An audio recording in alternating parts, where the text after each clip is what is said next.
नमस्कार दोस्तों, स्वागत है आपका स्टडी फॉर सिविल सर्विसेज में। आरओ के बिल्कुल नए पैटर्न की टेस्ट सीरीज है ये। नए पैटर्न के हिसाब से 200 क्वेश्चन आएंगे, एक ही पेपर होगा, एक बार में ही करना होगा। ठीक है, 140 पहले जीएस करेंगे, 60 हिंदी करेंगे, पहले ही अलग अलग होता था।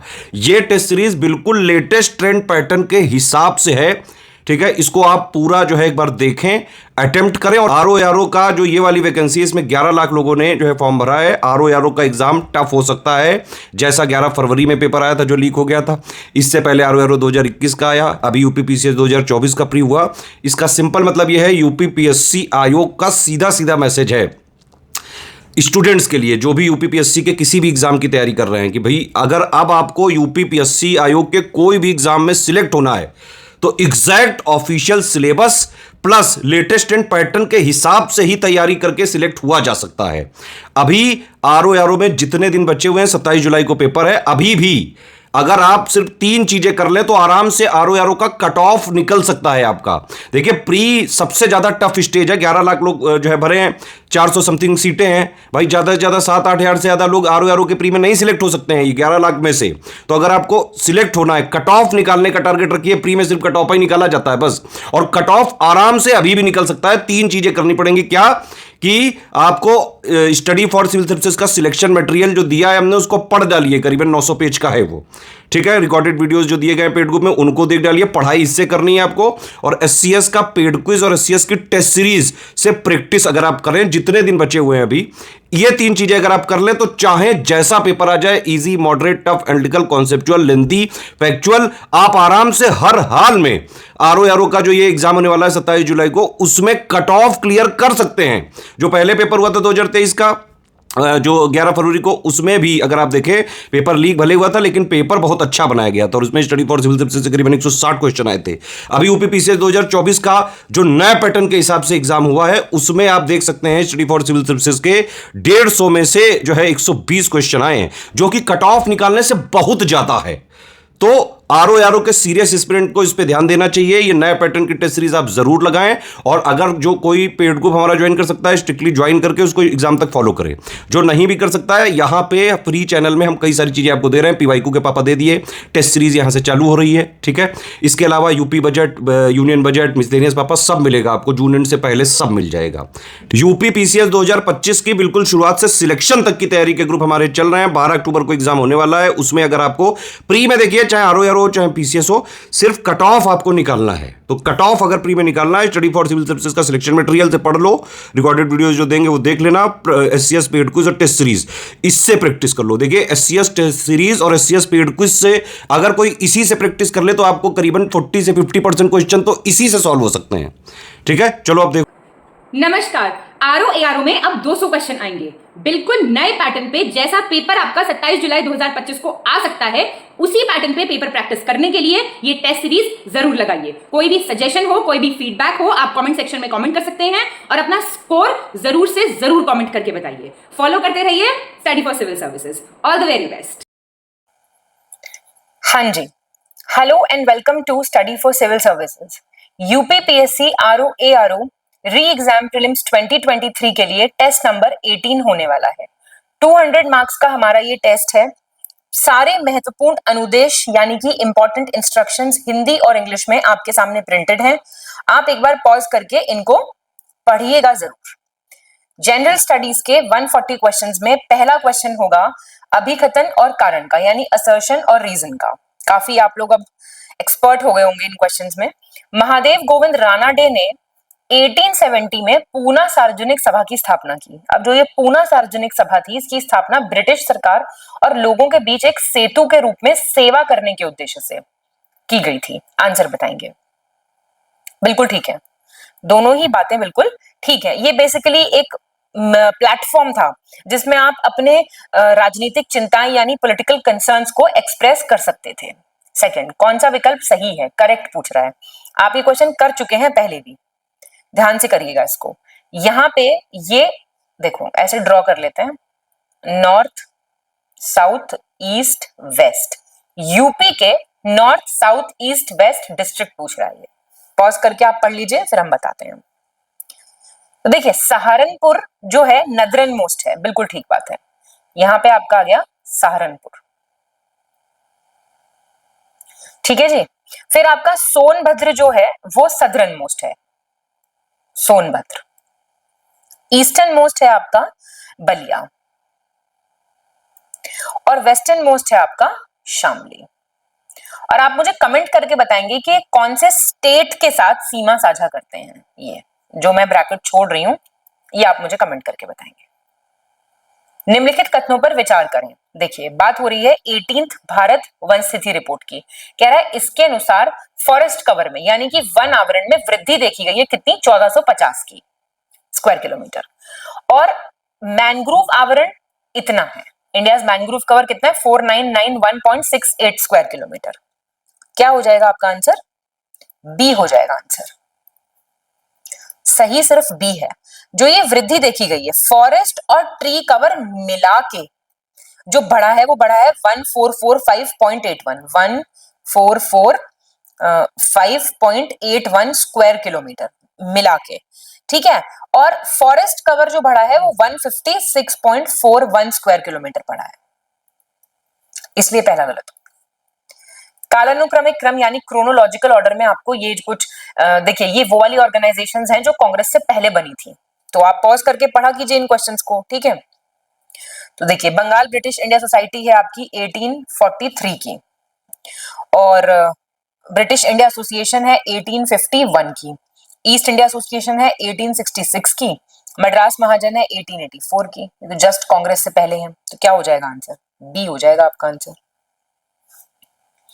18वीं भारत वन स्थिति रिपोर्ट 2023 के संबंध में आपको बताना है कौन सा सही है, करेक्ट बताना है। देखिए कह रहा है श्रब्स का जो एरिया है, श्रब्स यानी कि झाड़ियां, टोटल एरिया 260.80 है, कहां पे, बिहार में।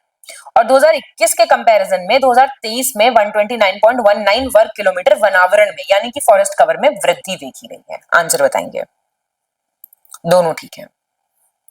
6 देखेंगे, निम्नलिखित में से किसने अपने उद्देश्य को प्राप्त करने के लिए 1893 में सेंट्रल हिंदू स्कूल की आधारशिला रखी थी, सरोजनी नायडू, भिकाजी कामा, एनी बेसेंट या इनमें से कोई नहीं। तो आप जानते होंगे एनी बेसेंट। गलत आपको विकल्प चुनना है, इनकरेक्ट ऑप्शन। तो साथ साथ हम पढ़ेंगे, इंडोनेशिया बोर्निया द्वीप पर पापुआ न्यू गिनी के साथ सीमा साझा करता है। इंडोनेशिया किसके साथ सीमा साझा करता है, पापुआ न्यू गिनी। देखो इनको मैप पे मार्क कर लिया करो, ठीक है। तो आपको इनकरेक्ट चुनना है, तो 7th का जो आपका आंसर हो जाएगा, पहले सारे पढ़ लेते हैं। जौहर स्ट्रेट जो है वो सिंगापुर और मलेशिया के बीच में लोकेटेड है, और स्विस कैनाल जो है रेड सी को मेडिटेरेनियन सी से कनेक्ट करता है, ठीक है। तो ये बात भी सही है बिल्कुल, तो पहला गलत हो गया है। देखिए इंडोनेशिया सीमा साझा करता है आपका बोर्नियो द्वीप पर, मलेशिया के साथ सीमा साझा करता है, ध्यान दीजिएगा, मलेशिया के साथ बोर्नो आइलैंड पे, ना कि पापुआ न्यू गिनी पे।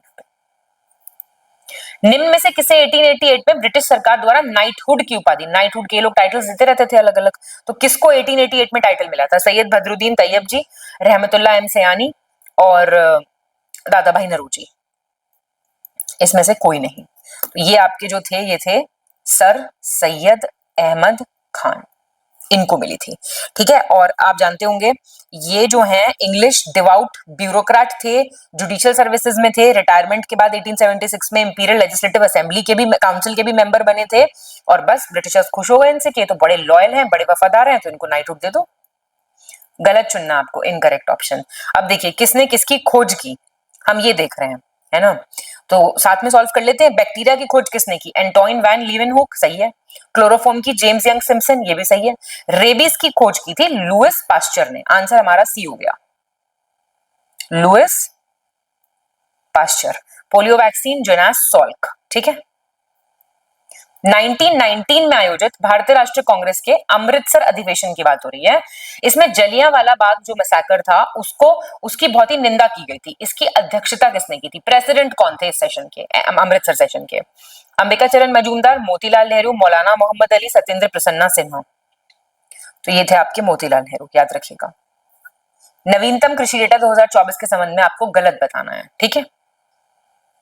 तो देखिए रैंक दी हुई है पहली, और कौन से फसल में है, कौन से स्टेट की है, ये कह रहा है क्वेश्चन, तो साथ में सॉल्व कर लेते हैं इसको। तो आप देखिए पहला जो है रैंक वो कॉफी में किसका है, कर्नाटका का।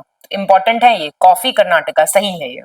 ग्राउंडनट यानी कि मूंगफली में किसका है, गुजरात का। ज्वार यानी कि ज्वार तो ज्वार है, महाराष्ट्र का। मेज मक्का में किसका है, मक्का वाला गलत है, आंसर हमारा डी हो गया है। मक्का में है आपका कर्नाटका। अभिकथन और कारण फिर से, तो असर्शन रीजन वाला क्वेश्चन है। श्री नारायण गुरु धर्म परिपालन आंदोलन ये कहां से शुरू हुआ था, केरला से। किसने किया था, एजावा कास्ट के लोगों ने। केरल के ब्राह्मण वर्ग के उत्थान के उद्देश्य से श्री नारायण गुरु धर्म परिपालन आंदोलन शुरू किया गया था। आंसर बताएंगे। तो ए तो सही है बिल्कुल, दूसरा आपका गलत हो गया है। देखिए ये जो मूवमेंट था ये रीजनल मूवमेंट था, मतलब कॉन्फ्लिक्ट हो गया था दलित क्लास में और ब्राह्मण क्लास में। इजावा वहां के सबसे बड़े दलित कास्ट थी जिनको अनटचेबल्स मानते थे, तो ये सब कुछ नहीं था, ब्राह्मण वर्ग के उत्थान वगैरह नहीं था, आपस का इनका कास्ट बेस्ड आंदोलन था बेसिकली ये। राजस्थान राज्य में रामपुरा है, क्या है रामपुरा, जिप्सम के लिए फेमस है, ग्रेफाइट के लिए, सीसे लेड के लिए, जिंक के लिए, किसके लिए फेमस है, तो ये सीसे के लिए बहुत फेमस है। ठीक है। हर्ष का बंसखेड़ा ताम्रपत्र अभिलेख, बात हो रही है बंसखेड़ा कॉपर प्लेट इंस्क्रिप्शन की, ये कौन से डिस्ट्रिक्ट से मिला है, यूपी के, मेरठ, मऊ, श्रावस्ती, शाहजहांपुर। तो ये मिला है शाहजहांपुर से। निम्नलिखित में से गलत विकल्प चुनना आपको, कृषि डेटा की बात हो रही है, गलत चुनना आपको। क्रॉप दिया हुआ है और रैंक दी हुई है, मतलब पहला रैंक है इनका। तो चावल का क्या है, तेलंगाना है, राइस तेलंगाना राइट, कॉटन का गुजरात है, सनफ्लावर का कर्नाटका, सोयाबीन गलत हो गया, सोयाबीन इज एमपी। 16th कौन सा विकल्प सही सुमेलित नहीं है, नॉट करेक्टली मैच्ड। देखिए ये कॉमन नेम और आपके केमिकल नेम दिए हुए हैं, तो हम देख लेंगे इनको। आप पॉज करके खुद से सॉल्व कर लो, अब तो इतना रिवीजन हो गया है कि बहुत सारे क्वेश्चंस तो रिपीट आ रहे हैं।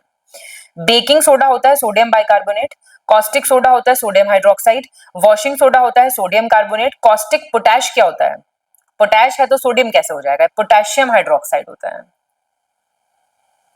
आंसर डी हो जाएगा। फिर से क्रोनोलॉजी में आपको अरेंज करना है इन एक्ट्स को, कुछ एक्ट्स दिए हुए हैं, पॉज कीजिए, मैं आपको बता रही हूँ आंसर। फिर स्पेशल मैरिज एक्ट आपका 1954 का है, हिंदू अडॉप्शंस आपका 1956 का है, मैटरनिटी बेनिफिट आपका 1961 का है, इक्वल रेन्यूमरेशन एक्ट आपका 1976 का है। क्या है आंसर, बी। कह रहा है कौन सा कथन सही है, करेक्ट कौन सा है, मरुस्थलीय मृदा में लवण और फास्फोरस जो है वो प्रचुर मात्रा में, यानी कि सॉल्ट और फास्फोरस डेजर्ट सॉइल में काफी ज्यादा है, और मरुस्थलीय मृदा में जीवांश पदार्थ और नाइट्रोजन की कमी है, ऑर्गेनिक मैटर और नाइट्रोजन कम है। आंसर, बात सही है दोनों। 19 राष्ट्रीय अस्थि विकलांग संस्थान, बात हो रही national institute for orthopaedically handicapped, कहां पे है ये, वेस्ट बंगाल, तमिलनाडु, कर्नाटका, महाराष्ट्र। वेस्ट बंगाल में है, कोलकाता में। निम्नलिखित में से कौन सा पोषक तत्व पौधों में विटामिन B12 के निर्माण में सहायक है, कौन सा न्यूट्रिएंट है वो, फास्फोरस, नाइट्रोजन, कोबाल्ट या इनमें से कोई नहीं, कोबाल्ट है वो, इंपॉर्टेंट है, प्लीज ध्यान दीजिएगा इस पे। 1857 का विद्रोह और उसका मिलान, मतलब लीडर और कंसर्न प्लेस, मैंने आपको बताया यही पूछेगा, किसने दमन किया ये पूछ सकता है ज्यादा से ज्यादा। Pause and solve. Answer is C. तो आपके बिहार में कुंवर सिंह, रायपुर में नारायण सिंह, मेरठ में कदम सिंह, गोरखपुर में गजाधर सिंह। 22 सही मिलान करना आपको, लेक और states. Pause and solve. Answer आपका ए है, पंपा सरोवर है आपका कर्नाटका में, कंजली है आपका पंजाब में, पाल लेक है आपका मिजोरम में, और आपका ये बेरीजाम लेक है तमिलनाडु में। निम्नलिखित शासकों में से कौन कन्नौज के मौखरी राजवंश का अंतिम शासक था, लास्ट रूलर था, ईशान वर्मा, ग्रह वर्मा, सर्व वर्मा, अवंती वर्मा। तो ये था ग्रह वर्मा, सुना होगा आपने, मौखरी डायनेस्टी थी कन्नौज की, ईशान वर्मा, सर्व वर्मा, अवंती वर्मा और ग्रह वर्मा इनके बाद आए थे, मतलब इनके बाद फेमस हुए थे। ईशान वर्मा के, मतलब पहले जो हैं ईशान वर्मा के बाद क्रमशः ये आए थे। ठीक है, तो लास्ट आपका जो है वो ग्रह वर्मा हो गया। क्लियर। निम्नलिखित में से कौन सा राज्य भूटान के साथ सबसे लंबी सीमा रेखा साझा करता है, longest border line with Bhutan, Assam, Arunachal Pradesh, West Bengal, Sikkim. तो ये असम करता है, ये लगभग आपका 267 किलोमीटर का बॉर्डर शेयर करता है।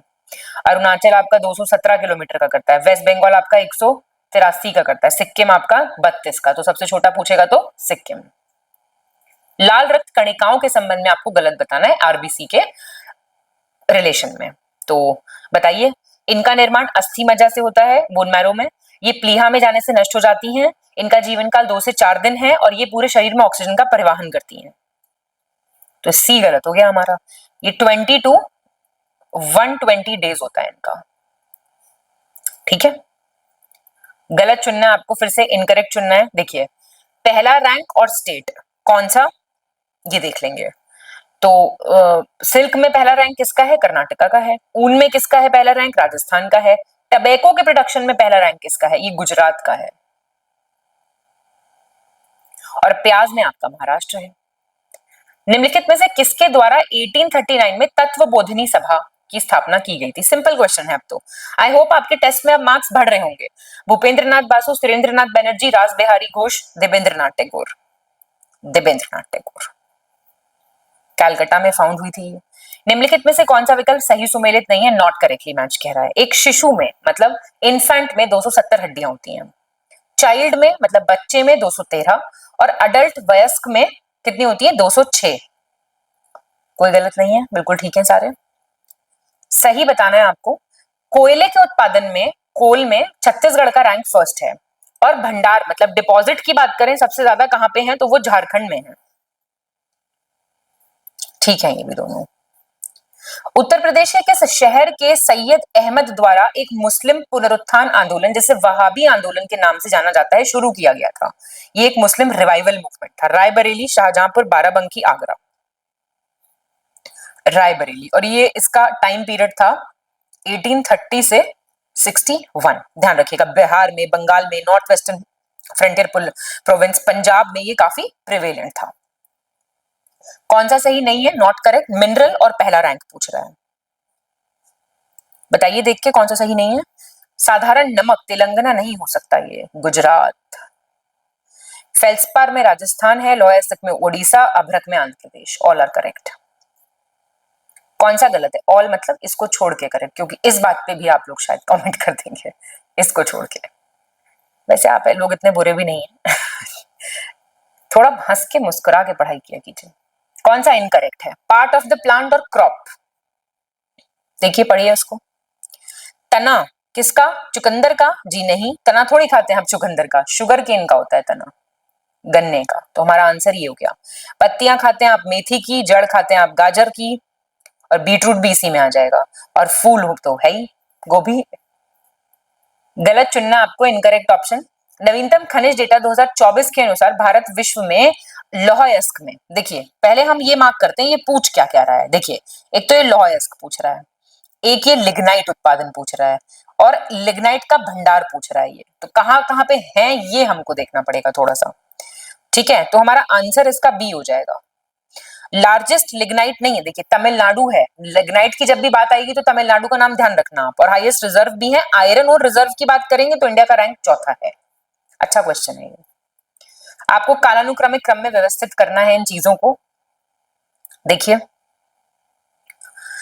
तो 47 नेटिव इन्फेंट्री के यूनिट के जो सिपाही थे उन्होंने विद्रोह कब किया था, 1824 में, काफी अर्ली है ये। असम में ग्रेनेडियर कंपनी का विद्रोह कब हुआ था, 1825 में। और शोलापुर में भारतीय रेजिमेंट का विद्रोह हुआ 1838 में। ये पुराने विद्रोह हैं, ठीक है, एज कंपेयर टू बाकी। सी हो जाएगा आंसर। निम्नलिखित में से कौन सा स्रोत भारत में कुल ताप विद्युत उत्पादन की क्षमता में सबसे कम योगदान करता है। कौन सा सोर्स ऐसा है विच contributes least in the total thermal power generation capacity of India? Coal, gas, lignite, diesel. Diesel का है सबसे कम, कोल का सबसे ज्यादा, फिर गैस, फिर लिग्नाइट, फिर डीजल। जंतु कोशिका से संबंधित यानी एनिमल सेल से रिलेटेड कौन सा गलत है, नॉट करेक्ट पूछ रहा है। तो बताइए कौन सा हो जाएगा। इसमें कोशिका भित्ति यानी सेल वॉल नहीं होती है, ठीक है। इसमें प्लास्टिड होता है, नहीं, ये है आंसर आपका। प्लास्टिड इसमें एब्सेंट होता है। सेंट्रोस्कोम यानी तारककाय होता है। वैक्यूल्स छोटी होती हैं, ठीक है, और इसका शेप लगभग गोल होता है।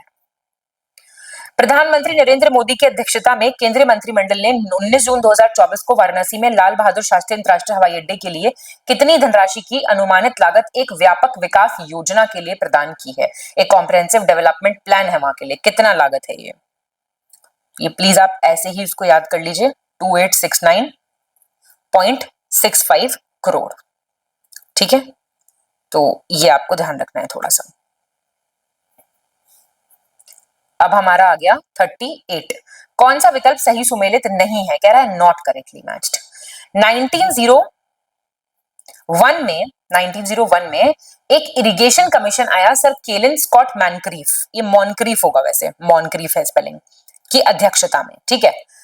1902 में एक पुलिस कमीशन आया सर एंड्रयू फ्रेजर की अध्यक्षता में।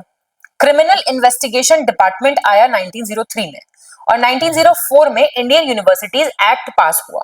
ये सारी बातें सही हैं, और ये टाइम पीरियड किसका चल रहा है? कर्जन का, 1899 से 1905। एक क्वेश्चन ये भी तैयार कर लो यहां से। 39, हाल ही में चर्चा में रहे कृत्रिम हृदय यानी कि आर्टिफिशियल हार्ट के संबंध में आपको बताना है कौन सा इनकरेक्ट है।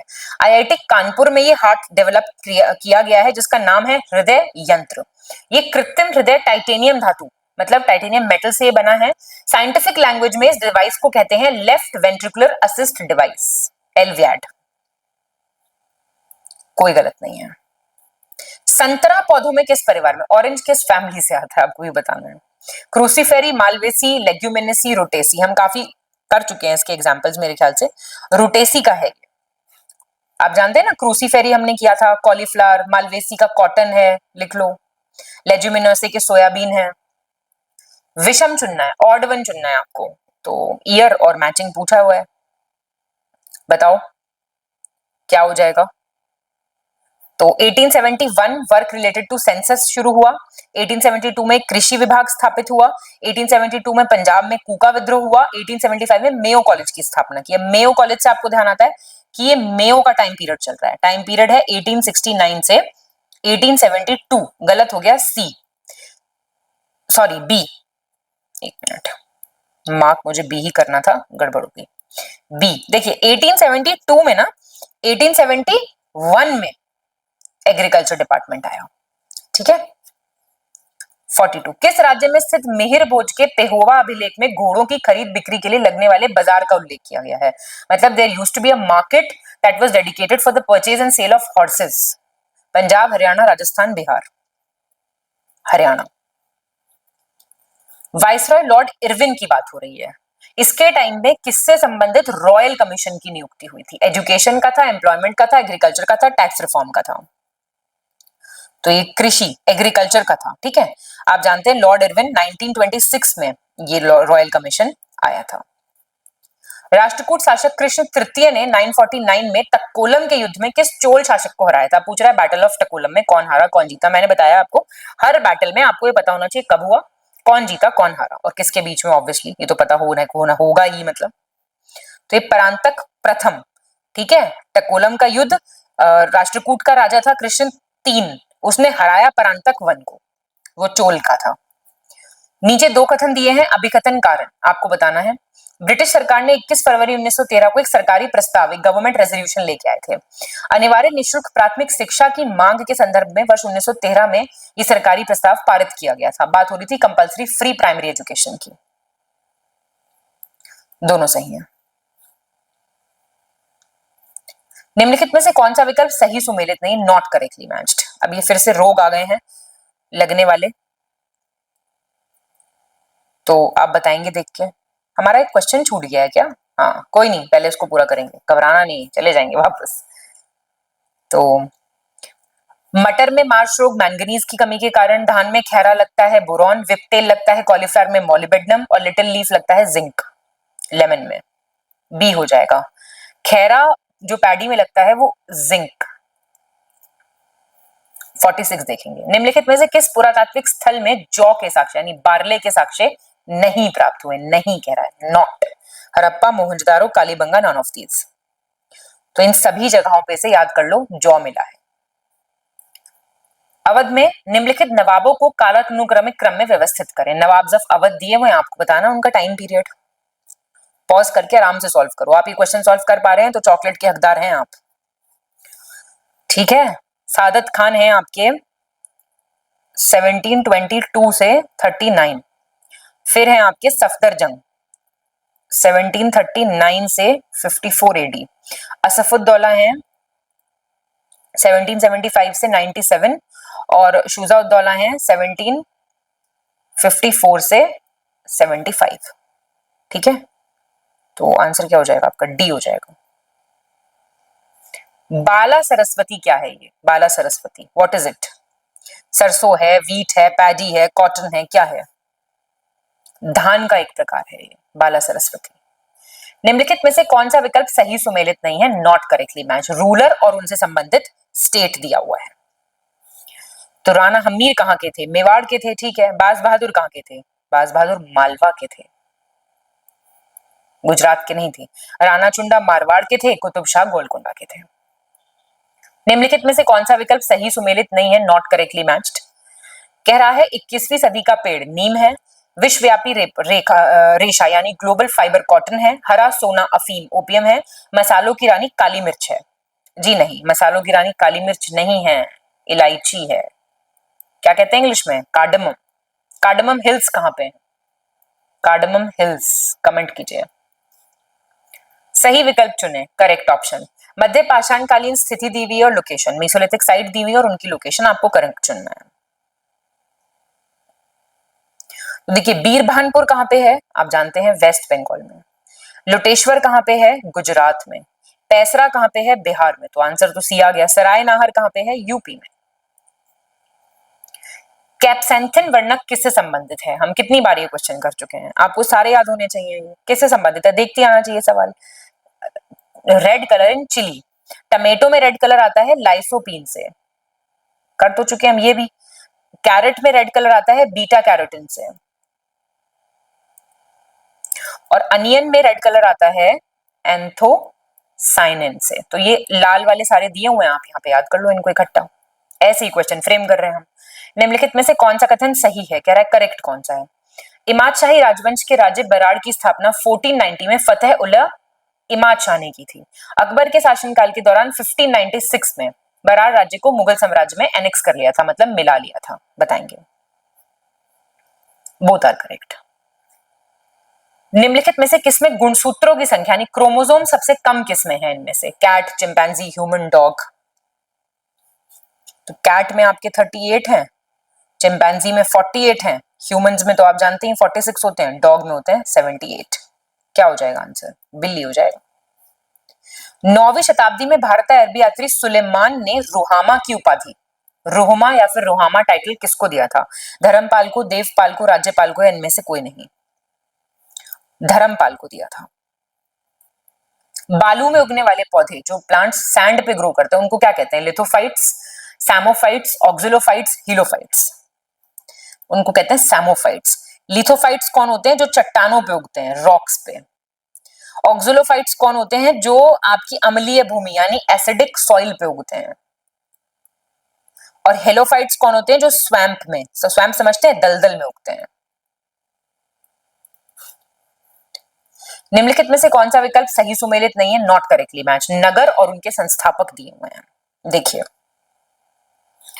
तो परिहासपुर ललितादित्य, राजगृह बिंबिसार। आंसर हो गया बी, बिंबिसार है इसका। पाटलिपुत्र उद्यन और कनकपुरा दिद्दा, कंकनपुरा। निम्नलिखित में से गलत चुनना आपको इनकरेक्ट सेंसस के हिसाब से है। तो देखो इनको पॉज करके एक बार खुद से रीड कर लो आप क्या पूछ रहा है। Minimum population, lowest decadal growth rate, lowest population density, lowest sex ratio. तो आंसर तो इसका बी हो गया। ठीक है, तो अब सही क्या क्या है वो हम साथ में लगाएंगे। सबसे कम पॉपुलेशन सिक्किम, ठीक है। सबसे कम डेकेडल ग्रोथ रेट, बहुत बार मैं ये क्वेश्चन आपको करा चुकी हूं टेस्ट में, नागालैंड। सबसे कम पॉपुलेशन डेंसिटी अरुणाचल प्रदेश, सबसे कम सेक्स रेशियो हरियाणा। कौन सा कथन सही है? करेक्ट। 2011 की जनगणना के अनुसार सिक्किम की दिबांग घाटी न्यूनतम आबादी वाला क्षेत्र है। दिबांग वैली जो है वो लीस्ट पॉपुलेटेड एरिया है। यहाँ का जनघनत्व क्या है? पॉपुलेशन डेंसिटी क्या है? एक पर्सन, सोचिए एक व्यक्ति है प्रति वर्ग किलोमीटर। बी हो गया आंसर। तो ये दिबांग वैली अरुणाचल प्रदेश की है, ना कि सिक्किम की। एलियम केपा किसका वनस्पतिक नाम है? बोटानिकल नेम किसका है ये? Wheat, garlic, mulberry, onion. तो ये प्याज का है, अनियन का। अब इनके भी आपको जानने तो होंगे ही मुझे लगता है। Triticum aestivum. गार्लिक का है मलबरी का दिया हुआ है मॉरस, और इसका है एलियम सैटिवम, लहसुन का। 62 निम्नलिखित में से कौन सा प्रसिद्ध स्मारक मोहम्मद बिन तुगलक द्वारा बनवाया गया था? एमबीटी ने कौन सा बनवाया था इसमें से? 2.5 दिन का झोपड़ा, बदाऊस जामा मस्जिद, हजार सुतून या फिर शेख निजामुद्दीन औलिया का मकबरा?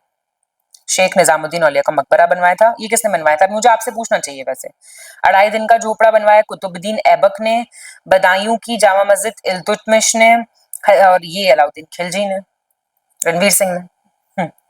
डॉक्टर राजेंद्र प्रसाद संविधान सभा की निम्नलिखित में से किस समिति के अध्यक्ष नहीं थे? Not the chairman of which of the following committee of the constituent assembly?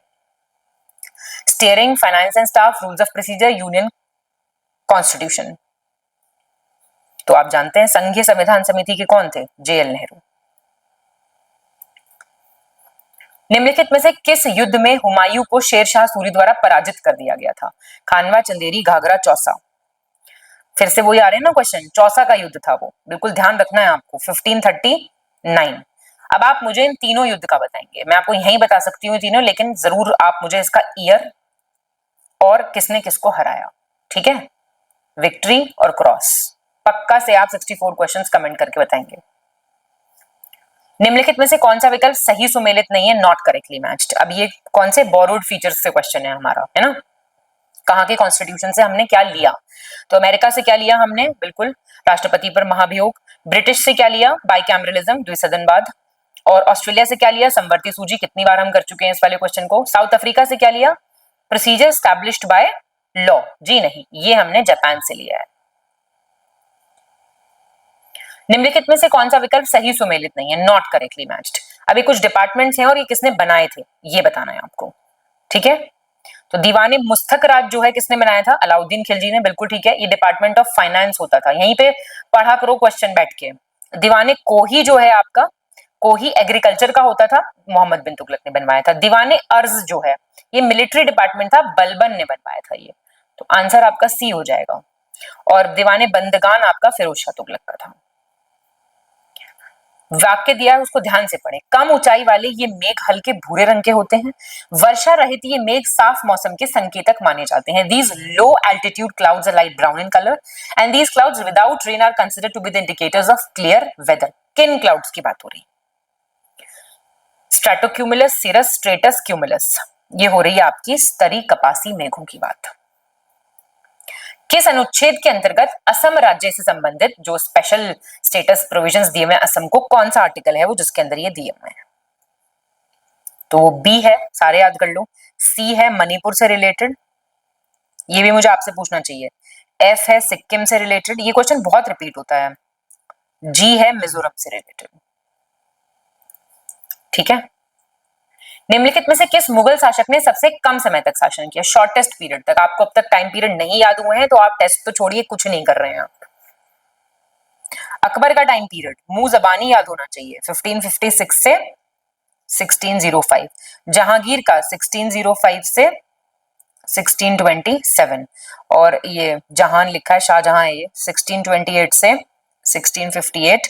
Aurangzeb का 1658 से 1707। बताइए क्या हो जाएगा? बी हो जाएगा आंसर। निम्नलिखित में से कौन सा विकल्प सही सुमेलित नहीं है? Not correctly match. स्थानीय पवने, लोकल विंड्स दी हुई है और कौन से कंट्री से वो संबंधित है वो आपको बताना है। तो टेम्पोरल आपकी सेंट्रल अमेरिका में उड़ने वाली एक विंड है। सिमून आपकी अरेबियन डेजर्ट है। समून जो है आपकी मिस्र में नहीं आती है, ये ईरान की है। तो आपका आंसर ये हो जाएगा। और हबूब आपकी नॉर्थ सूडान की है, ठीक है? इजिप्ट की बड़ी फेमस विंड है, क्या नाम है? खमसिन। गलत चुनना आपको, इनकरेक्ट। आर्टिकल्स दिए हुए हैं और क्या वो किसमें डील करते हैं ये आपको देखना है। Article 338 national commission for scheduled caste, 338 scheduled tribe, 338 B national commission for backward classes, NCBC. ये सब सही है बिल्कुल। प्लीज अगर आपको ये आर्टिकल्स नहीं याद है इनको याद कर लीजिए यहीं पे, ठीक। अब आपको कालानुक्रमिक क्रम में व्यवस्थित करना है रूलर्स को। पॉज करके सॉल्व करो। अगर ये क्वेश्चन आपके बन पा रहे हैं ना तो अब आपका स्तर बहुत बढ़िया पहुंच रहा है पढ़ाई का, कोई दिक्कत नहीं है।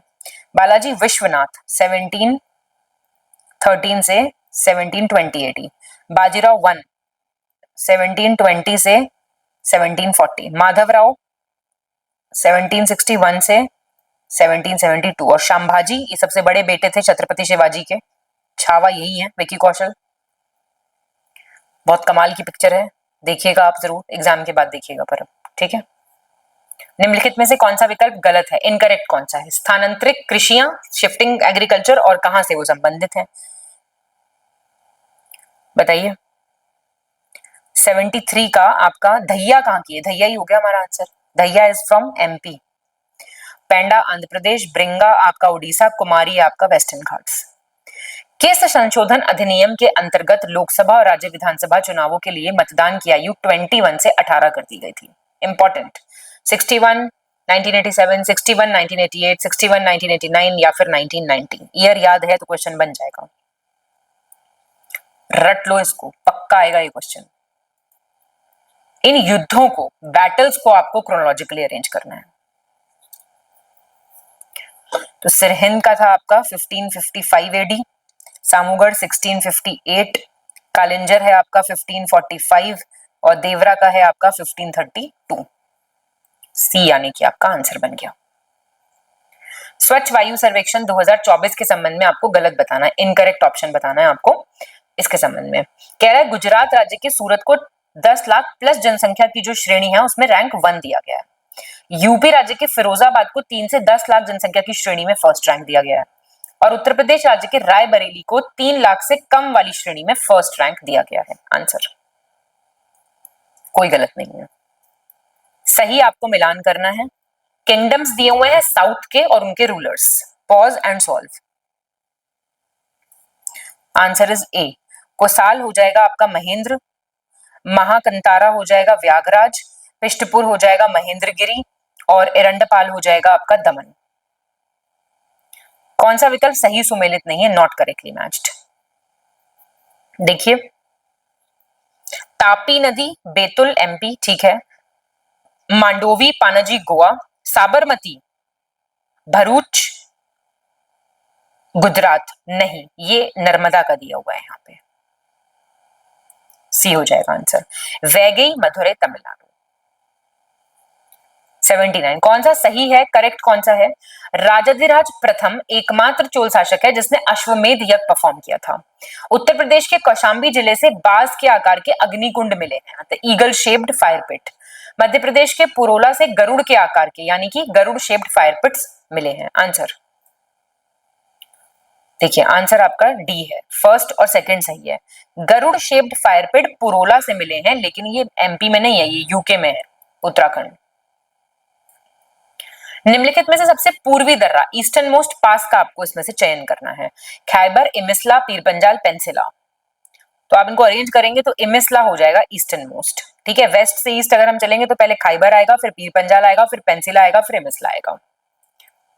कौन सा विकल्प सही सुमेलित नहीं है, नॉट करेक्टली मैच पूछ रहा है। अब वाइसरॉयज दिए हुए और उनके शासनकाल में क्या आया, ठीक है, ये दिया हुआ है।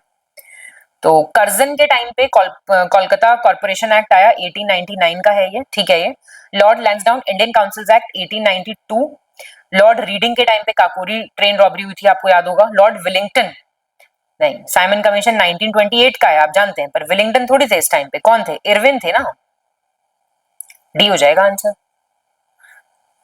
आर्थिक समीक्षा 2024-25 के संबंध में आपको बताना है कौन सा सही है। वित्त वर्ष 2025 में कृषि क्षेत्र में 3.9% की वृद्धि होने का अनुमान है और वित्त वर्ष 2025 में कृषि में जो सकल मूल्य वर्धन है, ग्रॉस वैल्यू एडेड है, वो 6.4% रहने का अनुमान है। आंसर बी सही है। पहला क्यों गलत हुआ? 3.8 का है ये परसेंट का एग्रीकल्चर सेक्टर में बढ़ाव। निम्नलिखित में से कौन सा पर्वत शिखर सबसे ऊंचा है? इनमें से कौन सा माउंटेन पीक है हाईएस्ट? नंदा देवी, कामेट, साल्टारो, कंचनजुंगा। इनकी आपको पता होनी चाहिए। नंदा देवी है 7816 मीटर, कामेट है 7756 मीटर, कांगड़ी है 7742, कंचनजंगा है 8586। तो क्लियर ही हो गई बात बिल्कुल। आर्थिक समीक्षा 2024-25 के संदर्भ में आपको बताना है कौन सा सही है। जो आईएमएफ है उसने 2024-25 में वैश्विक अर्थव्यवस्था के लिए 3.2% और 3.3%, मतलब आपका 2024 के लिए ये और 25 के लिए ये प्रोजेक्ट किया है। वित्त वर्ष 2025 में भारत की वास्तविक जीडीपी, रियल जीडीपी कितना रहने का अनुमान है? 6.4%, और 7.2% की दर के साथ सेवा क्षेत्र सबसे तेजी से बढ़ेगा, मतलब सर्विसेज सेक्टर सबसे फास्टेस्ट ग्रो करेगा। All are correct. अब आपको सही मिलान करना है रिवर्स और उनका प्लेस ऑफ ओरिजिन, कहां से वो, उनका उद्यम स्थल क्या है ये बताना है आपको। बी है आंसर। गोमती का है आपका, जानते होंगे आप, यूपी।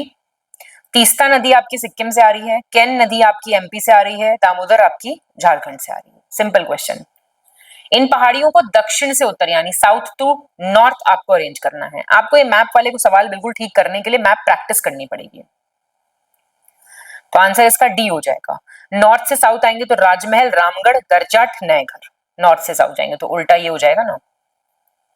क्योटो प्रोटोकॉल एक अंतरराष्ट्रीय संधि है, इट्स एन इंटरनेशनल ट्रीटी, जो किस वर्ष अडॉप्ट की गई थी ग्लोबल वार्मिंग में योगदान देने वाली गैसों के उत्सर्जन को कम करने के उद्देश्य से। साल पूछ रहा है क्योटो प्रोटोकॉल का, रटा हुआ क्वेश्चन होना चाहिए, पक्का आता है क्वेश्चन। 1997। एक शहर को मेगा सिटी कहा जाता है जब उस शहर की जनसंख्या कितने मिलियन से ज्यादा हो जाए? 1, 5, 10, 100। तो 10 मिलियन से ज्यादा वो मेगा सिटी हो जाती है। ठीक है, मेगा सिटीज की एग्जाम्पल क्या होंगे? मुंबई, दिल्ली, कोलकाता। बजट अनुमान 2025-26 के बारे में आपको बताना है कौन सा युग्म सही नहीं है, नॉट करेक्ट। देखिए, उधार के अलावा कुल प्राप्तियां, total receipts other than borings दिया हुआ है, कुल व्यय, टोटल एक्सपेंडिचर, राजकोषीय घाटा, फिस्कल डेफिसिट, शुद्ध कर प्राप्तियां, नेट टैक्स रिसीट्स। पढ़िए, आराम से सॉल्व कीजिए, देखिए थोड़ा टफ क्वेश्चन है ये। तो सी है, ये आपको याद रखना ही रखना है, फिस्कल डेफिसिट 4.4%, ये नहीं भूल सकते आप। केंद्रीय बजट 2025-26 के संदर्भ में आपको बताना है, बजट में 12 महत्वपूर्ण खनिजों को बेसिक कस्टम ड्यूटी की पूरी तरह छूट दे दी गई, जो बीसीडी होता है उनसे एग्जेम्प्ट कर दिया 12 इंपॉर्टेंट मिनरल्स को। आयातित दवाइयों पर छूट देते हुए कैंसर, दुर्लभ बीमारियों और संचारी बीमारियों और 38 जीवन रक्षक दवाओं को बेसिक कस्टम ड्यूटी से पूरी तरह छूट दे दी गई है। जो 38 लाइफ सेविंग मेडिसिन हैं, कैंसर की, रेयर डिजीजेस की, उनको भी एग्जेम्प्ट कर दिया गया है। बताइए, पहला सही है। ये जो बीमारियां हैं ना आपकी, इसमें थोड़ा सा आप देखें तो 36 हैं ऐसी, ना कि 38। उत्तर प्रदेश राज्य का निम्नलिखित में से कौन सा जिला केन बेतवा लिंक परियोजना का बेनिफिट नहीं उठा पाएगा? मऊ, ललितपुर, हमीरपुर, बलिया। तो ललितपुर नहीं उठा पाएगा। ठीक है, मतलब क्या है ना, 9 डिस्ट्रिक्ट तो एमपी की हैं, पन्ना, टीकमगढ़, छतरपुर, सागर, आपका दमोह, दतिया, विदिशा, शिवपुरी और रायसेन, और 4 डिस्ट्रिक्ट हैं यूपी की, बांदा है, महोबा है, झांसी है और ललितपुर है। तो इसमें से ललितपुर बेनिफिट उठा पाएगा, हाँ सॉरी लाभान्वित होगा, मैंने उल्टा बोल दिया। हाल ही में किस शहर को उत्तर प्रदेश सौर ऊर्जा नीति 2022 के अंतर्गत आदर्श मॉडल सौर शहर घोषित किया गया है? क्या घोषित किया गया है? Model solar city. Kanpur, Lucknow, Ayodhya, Varanasi. Ayodhya को किया गया है घोषित। निम्नलिखित में से कौन सा देश 8 दिसंबर 1985 को स्थापित दक्षिण एशियाई क्षेत्रीय सहयोग संघ, बात हो रही है सार्क की, south Asian association for regional cooperation का सदस्य नहीं है? अफगानिस्तान, बांग्लादेश, भूटान, म्यांमार। म्यांमार नहीं है। ठीक है, इसका ईयर स्थापना का याद रखना 1985 था। सेक्रेटरीट काठमांडू है। 8 मेंबर हैं, अफगानिस्तान, बांग्लादेश, भूटान, इंडिया, मालदीव्स, नेपाल, पाकिस्तान, श्रीलंका। रटा होना चाहिए, सार्क, बिम्स्टेक, ये कभी भी पूछ सकता है रिपीट करके। अगस्त 2024 में राष्ट्रीय चिकित्सा आयोग ने शैक्षणिक वर्ष 2024-25 के लिए यूपी के 7 शहरों में 7 नए मेडिकल कॉलेज में एमबीबीएस शुरू करने का प्रावधान किया है। कौन सा शहर इसमें नहीं है शामिल? बुलंदशहर, पीलीभीत, कानपुर देहात, गोरखपुर। तो डी है, नहीं है जो। ठीक है, ये जो मतलब यहाँ पे 600 एमबीबीएस की सीटें रहेंगी। बिजनौर है, बुलंदशहर है, कुशीनगर है, पीलीभीत है, सुल्तानपुर है, कानपुर देहात है और ललितपुर है। तो गोरखपुर इसमें नहीं है। ओजोन मंडल, ओजोनोस्फीयर किससे संबंधित है? ये टर्म शोभ मंडल से, समताप मंडल से, मध्य मंडल से, ताप मंडल से। तो ये स्ट्रेटोस्फीयर से संबंधित है ना, जो निचली परत होती है स्ट्रेटोस्फीयर की, उसको कहते हैं ओजोनोस्फीयर, जो 15 से 35 किलोमीटर तक एक्सटेंड करती है। हॉर्न ऑफ अफ्रीका में कौन इंक्लूडेड है? तो इसका ना एक ट्रिक है, सीड्स, ये याद कर लो। सोमालिया, इथोपिया, जिबूती और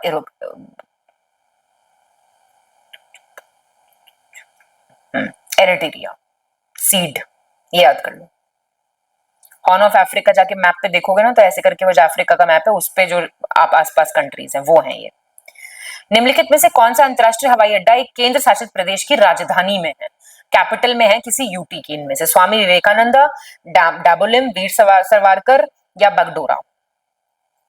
तो वीर सावरकर है, आप जानते हैं कौन सा है ये? Port Blair. पोर्ट ब्लेयर किसकी राजधानी है? अंडमान एंड निकोबार की। स्वामी विवेकानंद एयरपोर्ट कहाँ पे है? रायपुर, छत्तीसगढ़ में। डाबोलिम कहाँ पे? गोवा में है।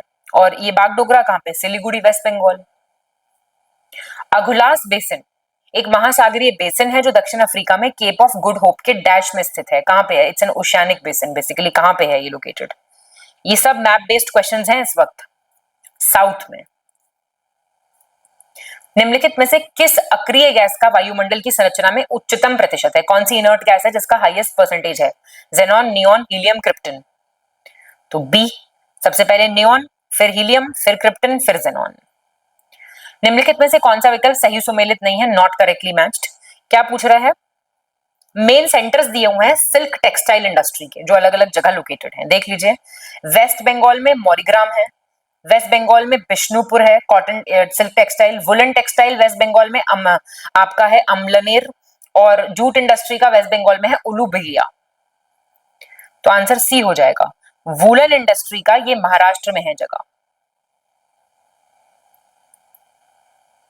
अच्छा क्वेश्चन है, शायद आपने पहले ऐसा क्वेश्चन नहीं सॉल्व किया होगा, तो इस क्वेश्चन को आप एक बार फिर से पढ़ लीजिएगा। चलिए हाईलाइट कर देते हैं आपके लिए। Cotton textile, silk textile, woollen textile और जूट इंडस्ट्री, इसके सेंटर्स दिए हुए हैं, आपको एक बार जरूर देख लेने हैं। हाँ जी, 101 कौन सा कथन सही है? करेक्ट पूछ रहा है। इंडियन नेशनल कांग्रेस ने एक एक्सपर्ट कमेटी बिठाई थी संविधान सभा के लिए मसौदा तैयार करने के उद्देश्य से 1946 जुलाई 8 को। डीआर गडगिल जो थे वो इसके चेयरमैन थे। बताइए, गडगिल आपने सुने कहीं इंडिपेंडेंस से रिलेटेड कहीं पे? बताइए। JL Nehru was the chairman. किस अधिनियम ने ईस्ट इंडिया कंपनी के वाणिज्यिक और राजनीतिक कार्यों को अलग कर दिया था? कमर्शियल और पॉलिटिकल फंक्शंस को अलग कर दिया था। कौन सा अधिनियम था? Pitt's India act of 1784। देखते ही ये चीजें याद आनी चाहिए आपको। निम्नलिखित में से कौन सा अनुच्छेद शोषण के विरुद्ध अधिकार के अंतर्गत आता है? Right against exploitation. 21, 21A, 22, 23। तो ये आर्टिकल 23 है। ये सब राइट टू फ्रीडम्स हैं अलग अलग।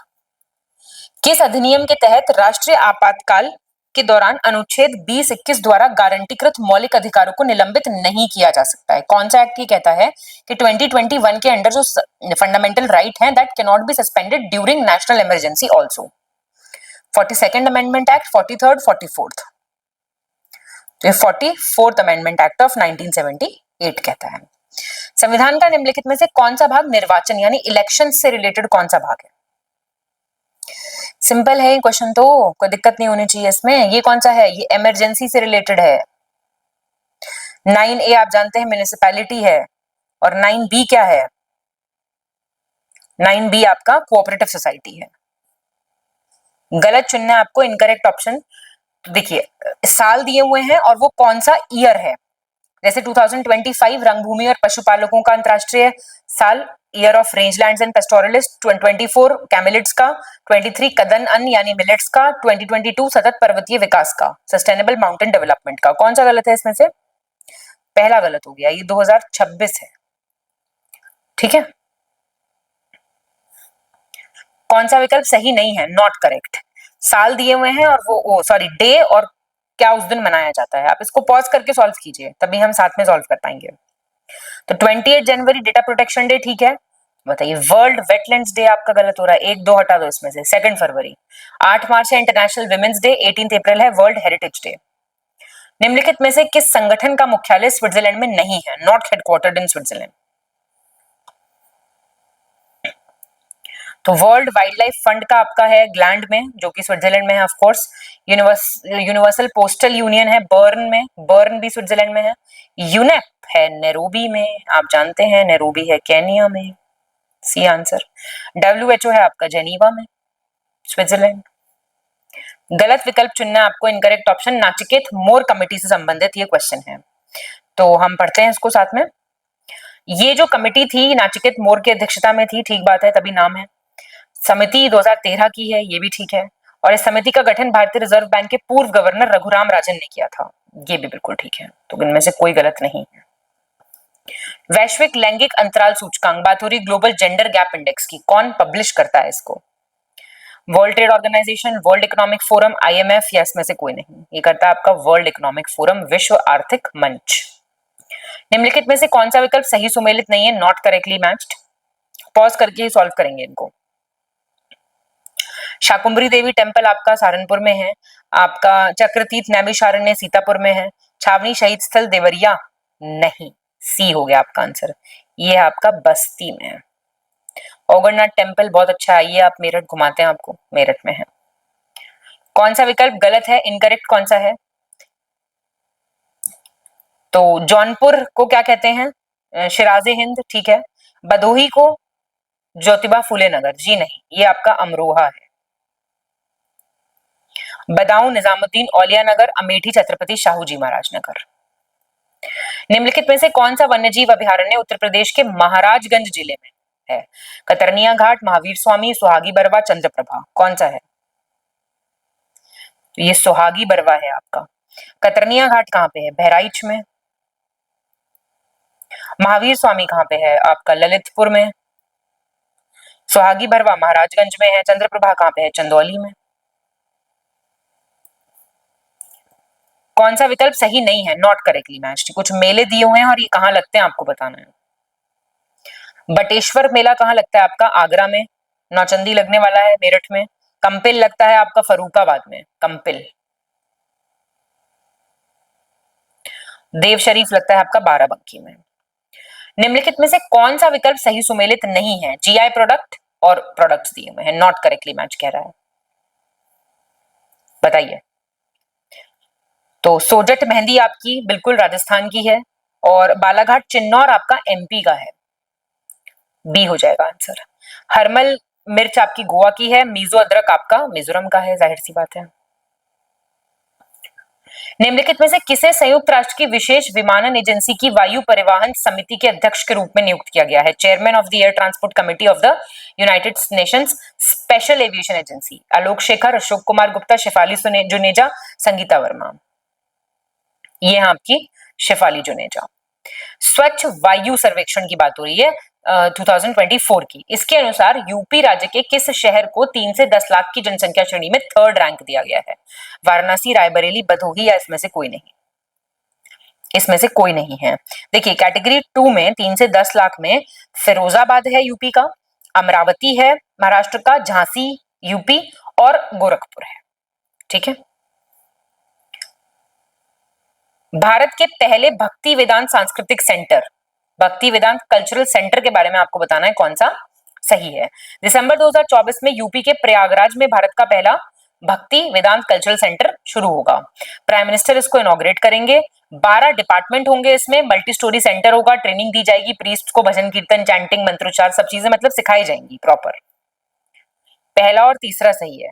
इनॉग्रेशन मुख्यमंत्री जी योगी आदित्यनाथ जी ने किया है, ठीक है। और ये इस्कॉन है ना आपका, इस्कॉन तो आप जानते होंगे, international society for Krishna's consciousness, ये वो लोग इसको बना रहे हैं मंदिर को, ठीक है। कौन सा गलत है? यूपी महिलाओं द्वारा स्टार्टअप शुरू करने में पहले रैंक पे है, और अभी योगी आदित्यनाथ ने टाइटल 1 किया India most popular chief minister in the mood off the nation सर्वे। एक मूड ऑफ द नेशन ने सर्वे किया था, तो उसमें सबसे लोकप्रिय मुख्यमंत्री का खिताब इनको मिला है, बताएंगे आप। तो ये जो है पहला गलत हो गया। यूपी का रैंक 2nd है, और ये ठीक है, ये फैक्ट पूछ सकता है, अच्छा है ये फैक्ट। कौन सा गलत है, इनकरेक्ट कौन सा है कह रहा है? तुर्की में गोबेकली टेपे में पुरातत्वविदों ने एक स्तंभ की खोज की जो विश्व का सबसे पुराना कैलेंडर हो सकता है, मतलब सोचिए 13,000 ओल्ड कैलेंडर मिला है वहां से, एक पिलर है। साउथ इंडिया की पहली ट्राइबल लाइब्रेरी कानू, इसका इनॉग्रेशन अगस्त में किया गया BR हिल्स, पहला south Indian tribal knowledge centre होगा ये, चामराजनगर में, कोई गलत नहीं है। कौन सा सही है? करेक्ट। यूनेस्को विश्व धरोहर समिति ने 27 जुलाई 2024 को दक्षिण अफ्रीका के पूर्व राष्ट्रपति नेल्सन मंडेला के से जुड़े ऐतिहासिक स्थलों को यूनेस्को की विश्व धरोहर सूची में शामिल किया है। और उत्तर प्रदेश के गोरखपुर में रहने वाले अंतर्राष्ट्रीय पर्वतरोही नीतीश सिंह ने मलेशिया की सबसे ऊंची चोटी किनाबुलु पे तिरंगा लहराया। आंसर दोनों ठीक है। उत्तर प्रदेश राजधानी क्षेत्र, बात हो रही है एससीआर की, यूपी स्टेट कैपिटल रीजन, आपको बताना है करेक्ट कौन सा है। 19 जुलाई 2024 को उत्तर प्रदेश की राज्यपाल आनंदीबेन पटेल ने आधिकारिक तौर पर लखनऊ के जो आसपास का क्षेत्र है उसको एससीआर घोषित किया। एससीआर में आता क्या क्या, यही खेलेगा वो। लखनऊ, हरदोई, सीतापुर, उन्नाव, रायबरेली और कानपुर। टोटल एरिया 27826 है। राज्यपाल आनंदीबेन पटेल ने यूपी राज्य राजधानी क्षेत्र विकास प्राधिकरण, जो है आपका UP state capital region development authority, इसको एस्टैब्लिशमेंट अप्रूव कर दिया है। और इस अथॉरिटी के हेड चीफ मिनिस्टर होंगे और चीफ सेक्रेटरी ऑफ स्टेट इसके वाइस चेयरपर्सन होंगे। आंसर बताएंगे। पहला और तीसरा सही है। अब देखिए ये क्यों गलत हुआ आपका। एक तो एरिया जो है इसका, सुनिएगा, इसमें डिस्ट्रिक्ट आएंगी लखनऊ, हरदोई, सीतापुर, उन्नाव, रायबरेली और बाराबंकी। टोटल एरिया होगा 27826, ठीक है। और ये आपका सही हो ही गया। बिहार सार्वजनिक परीक्षा अनुचित साधनों की रोकथाम विधेयक 2024, बात हो रही है Bihar public examination prevention of unfair means bill 2024 के बारे में। इनकरेक्ट कौन सा है कह रहा है, ठीक है। बिहार विधानसभा ने बुधवार को राज्य में सरकारी भर्ती परीक्षाओं में प्रश्न पत्र लीक और अन्य गड़बड़ियों पर अंकुश लगाने के उद्देश्य से एक बिहार सार्वजनिक परीक्षा विधेयक जो है उसको पारित किया है। इस विधेयक से क्या होगा, 3 से 5 साल तक तो आपको सजा हो जाएगी, 10 लाख तक का आप पे फाइन लग सकता है, बैन हो सकती है आपकी प्रॉपर्टी और बाकी की चीजें। कोई गलत नहीं है। वस्तु एवं सेवा कर जीएसटी के बारे में आपको बताना है कौन सा करेक्ट है। जीएसटी कब से लागू हुआ? 1 जुलाई 2017। हम central board of indirect taxes and customs की बात करें तो ज्यादातर जो हाउस होल्ड आइटम्स हैं, समझ रहे हैं आप, ज्यादातर जो घरेलू सामान है जैसे कि आटा हो गया, cosmetic, curd, butter milk, detergent, honey, ये सब सस्ता हो गया है जीएसटी के बाद, चीप हो गया है, समझ रहे हैं। केंद्रीय वित्त मंत्री निर्मला सीतारमण जीएसटी परिषद की वर्तमान अध्यक्ष हैं, जीएसटी काउंसिल की करंट चेयरपर्सन है। आंसर तो ये भी सभी सही है। भारत का पहला साहित्य शहर, India first literature city, Kozhikode के बारे में आपको गलत बताना है। कोझिकोडे कहां पे है? नदरन केरला में है। 23 जून 2024 को इसको डिक्लेयर किया गया था सिटी ऑफ लिटरेचर, ठीक है। और जनवरी 2024 में कोझिकोडे को लिटरेचर कैटेगरी में यूनेस्को क्रिएटिव सिटी नेटवर्क में भी स्थान मिला है। आंसर बी है। आंसर इनकरेक्ट, बी हो गया। तो ये जो स्थान मिला है ना, ये लिटरेचर कैटेगरी में नहीं मिला, आपको लगेगा लिटरेचर में मिला, ये म्यूजिक कैटेगरी में मिला है, ध्यान देना, सबसे इंपॉर्टेंट पॉइंट है ये, ठीक है। संगीत है श्रेणी, ना कि साहित्य। आपको नीचे कुछ कथन दिए हुए हैं, उनपे आपको बताना है करेक्ट कौन सा है। तो देखेंगे, यूपी ने ऊर्जा के क्षेत्र में बहुत ही महत्वपूर्ण उपलब्धि हासिल करते हुए राज्य के 100% घरों तक बिजली की पहुंच सुनिश्चित करने में देश में शीर्ष स्थान प्राप्त किया है, टॉप किया है rank in the field of in providing electricity to 100% households of the state. इसलिए यूपी राज्य नीति आयोग के एसडीजी इंडिया इंडेक्स 2023-24 में एसडीजी नंबर 7 में अचीवर स्टेट, मतलब 100 में से 100 नंबर आए हैं यूपी के, कहने का मतलब ये है। दोनों ठीक है। नीति आयोग के एसडीजी इंडेक्स 2023-24 के बारे में आपको बताना है, यूपी के बारे में। 2018 और 23-24 के बीच काफी सबसे तेज आगे बढ़ने वाला राज्य, फास्टेस्ट ग्रोइंग स्टेट है। यूपी का रैंक आया फ्रंट रनर, ओवरऑल परफॉर्मेंस की बात हो रही है, ये 67 मार्क्स मिले हैं, या स्कोर कुछ भी कह लीजिए। सस्ती और स्वच्छ ऊर्जा index, clean and affordable energy index SDG number 7 में यूपी का रैंक पहला आया है, 100 on 100। और यूपी जो है वो एक श्रेणी में अचीवर, 6 श्रेणियों में फ्रंट रनर और 7 में परफॉर्मर रहा है। तो ये भी सारे सही हैं। अभी हमारे रीजनिंग के कुछ सवाल हैं, आप खुद कर सकते हैं इनको, है ना। मिसिंग नंबर जैसे आपको ढूंढना है, तो ये 390 हो जाएगा मिसिंग। विषम चुनना है अब आपको, ऑड वन आउट, 2, 6, 9, 5 में से, तो 2 हो जाएगा। विषम ऑड चुनना है इसमें से, तो ये डी हो जाएगा, GTR। अब आपको डिक्शनरी में अरेंज करना है कौन सा तीसरे पे आएगा, कवरेज, कॉन्ट्रास्ट, कॉन्फ्लिक्ट, कॉमर्स, तो ये आपका तीसरे पे आएगा कॉन्ट्रास्ट। अभी कितने 8 ऐसे हैं जिनके ठीक पहले 9 है, ठीक बाद में 7 है, काउंट कर सकते हैं। बहुत सिंपल क्वेश्चंस होते हैं ये वाले, अब तक आपको काफी प्रैक्टिस हो गई होगी। कौन सा शब्द डिस्ट्रीब्यूट से आप नहीं बना सकते? Tribute, disturb, tired, rabbit. Double B आ रहा है इसमें रैबिट में, है ना। त्रिभुज जिस प्रकार षटभुज से संबंधित है उसी प्रकार आयत, ट्राइंगल, हेक्सागन से, रेक्टेंगल किससे संबंधित है? ऑक्टागन से, अष्टभुज से। एक कोड में ब्लैक लिखा जा रहा है 106, तो देखो ब्लैक अगर हम ऐसे करें तो 25 + 15 + 26 + 24 + 16, तो ये हो जाएगा आपका 106। ऐसी वायलेट में 5, 18, 12, 15, 22, 7, तो ये आएगा 79। इन भारत वंशों को उनके क्रोनोलॉजी के हिसाब से आपको अरेंज करना भी है, तो एक जीएस का क्वेश्चन फंस जाता है यहाँ पे, आप कहेंगे, है ना, तो बिल्कुल ठीक कहेंगे आप। तो गुप्ता डायनेस्टी देखिए आप 320 से 550 ईडी, स्लेव आपकी थी 1206 से 1290, कुशन है आपकी 40 से 176, खिलजी 1290 से 1320। क्या हो जाएगा आंसर? बी हो जाएगा आंसर। आपको नेक्स्ट लेटर चुनना है, बी, सी, ई, जी के बाद क्या आएगा? के आएगा। मंथ शब्द को आप अगर मिरर में देखेंगे तो कितने ऐसे वर्ड्स हैं जो सेम दिखाई देंगे? 4 दिखेंगे बिल्कुल सेम। कौन शीर्ष 3 से भिन्न है? क्वाड्रिलेटरल, ट्राइंगल, सर्कल, स्क्वायर, तो सर्कल हो गया ना। कौन एक अलग है? Indonesia, China, Malaysia, Mauritius. Mauritius भाई, इंडोनेशिया, मलेशिया, चाइना कंट्रीज हैं एशिया की, और मॉरिशस कंट्री है अफ्रीका में, ठीक है। तो ये हमारे 140 क्वेश्चंस यहाँ पे कंप्लीट हो जाते हैं। सामान्य हिंदी के मॉक टेस्ट में एक बार फिर से आपका स्वागत है। ये 60 प्रश्न, आइए अभ्यास शुरू करते हैं। तो पहला प्रश्न, और ये पर्यायवाची शब्द इतने दिए हुए हैं, 10 प्रश्नों का यहाँ मामला है। कहा गया कि कृष्ण शब्द का उचित पर्याय क्या है, बताइए। कृष्ण शब्द का उचित पर्याय क्या है? गुडाकेश, कौन्तेय, सव्यसाची, मधु कैटभारी, इसमें से आपको चुनना है। तो आप जानते हैं कि मधु कैटभारी ये कहा जाता है भगवान कृष्ण को, और भगवान कृष्ण को नहीं बल्कि भगवान विष्णु का पर्याय है। कुल मिलाकर यहाँ करीबी विकल्प चुनना था, तो मधु कैटभारी, मधु और कैटभ इन दैत्यों का नाश करने वाले, उनके अरि यानी भगवान विष्णु। बाकी गुडाकेश, कौन्तेय और सव्यसाची ये अर्जुन को कहा जाता है। अनुताप और ग्लानि ये जो शब्द हैं ये आपस में समानार्थी हैं, इनका पर्यायवाची आपको ढूंढकर बताना है। पागल, पछतावा, पाखंड और पांडुलिपि, इसमें से कौन सा होगा? पछतावा हो जाएगा। अनुताप और ग्लानि को ही कहा जाता है पछतावा, ठीक है। पांडुलिपि मतलब हाथ से लिखी हुई जो स्क्रिप्ट होती है, किसी भी किताब की पांडुलिपि पहले तैयार होती है। अब आजकल वो पांडुलिपि नहीं होती है बल्कि कंप्यूटर लिपि होती है, कंप्यूटर पे ऐसे तैयार कर लेते हैं, लेकिन पहले के समय में उसको हाथ से लिखते थे, तो उसे कहा जाता था पांडुलिपि। पाखंड मतलब दिखावा, ढोंग।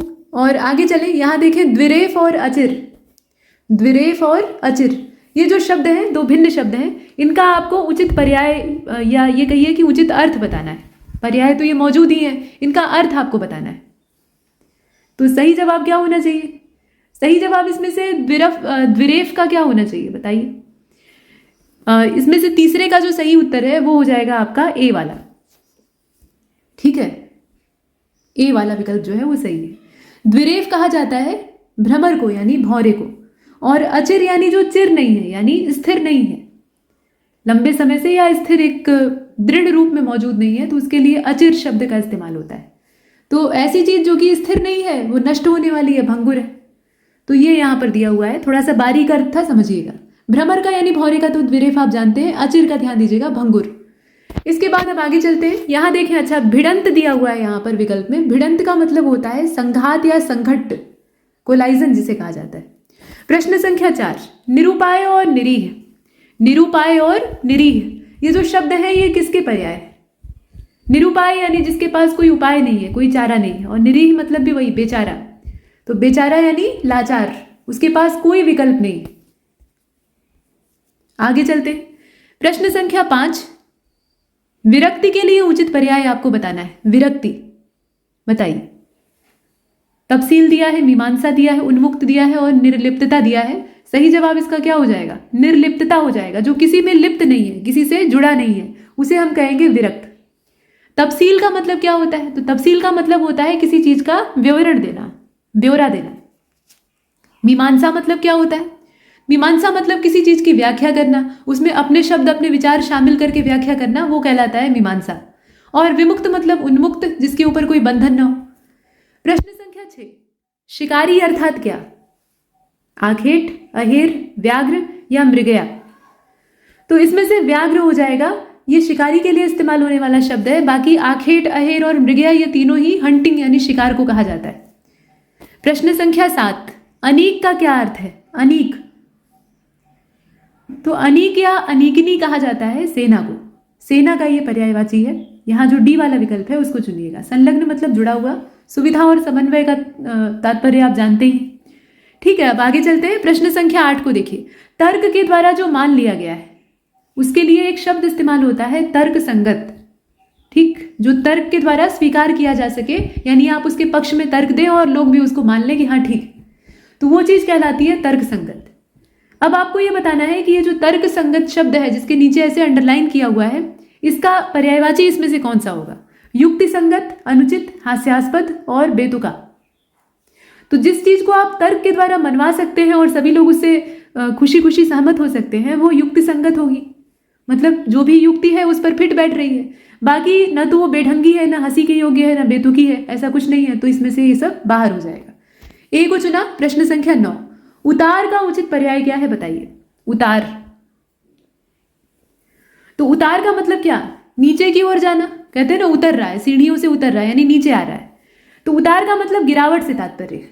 ठीक है, अब गिरावट का यहाँ पर आप ढूंढ लीजिए कि कौन सा पर्याय होगा। उन्नति होगा, उद्गमन होगा, आरोहण होगा या अधोगमन होगा। तो बाकी तीन जो है उनका तात्पर्य होता है ऊपर की ओर चढ़ना है या तरक्की करना। उन्नति मतलब उत्धन्नति यानी ऊपर की ओर चढ़ाओ, वैसे ही उद्गमन है ऊपर की ओर जाना। और आरोहण का तात्पर्य ही होता है चढ़ना। ठीक है, तो अधोगमन इसका सही विकल्प हो जाएगा, सही पर्यायवाची हो जाएगा। अधो मतलब नीचे, गमन मतलब जाना।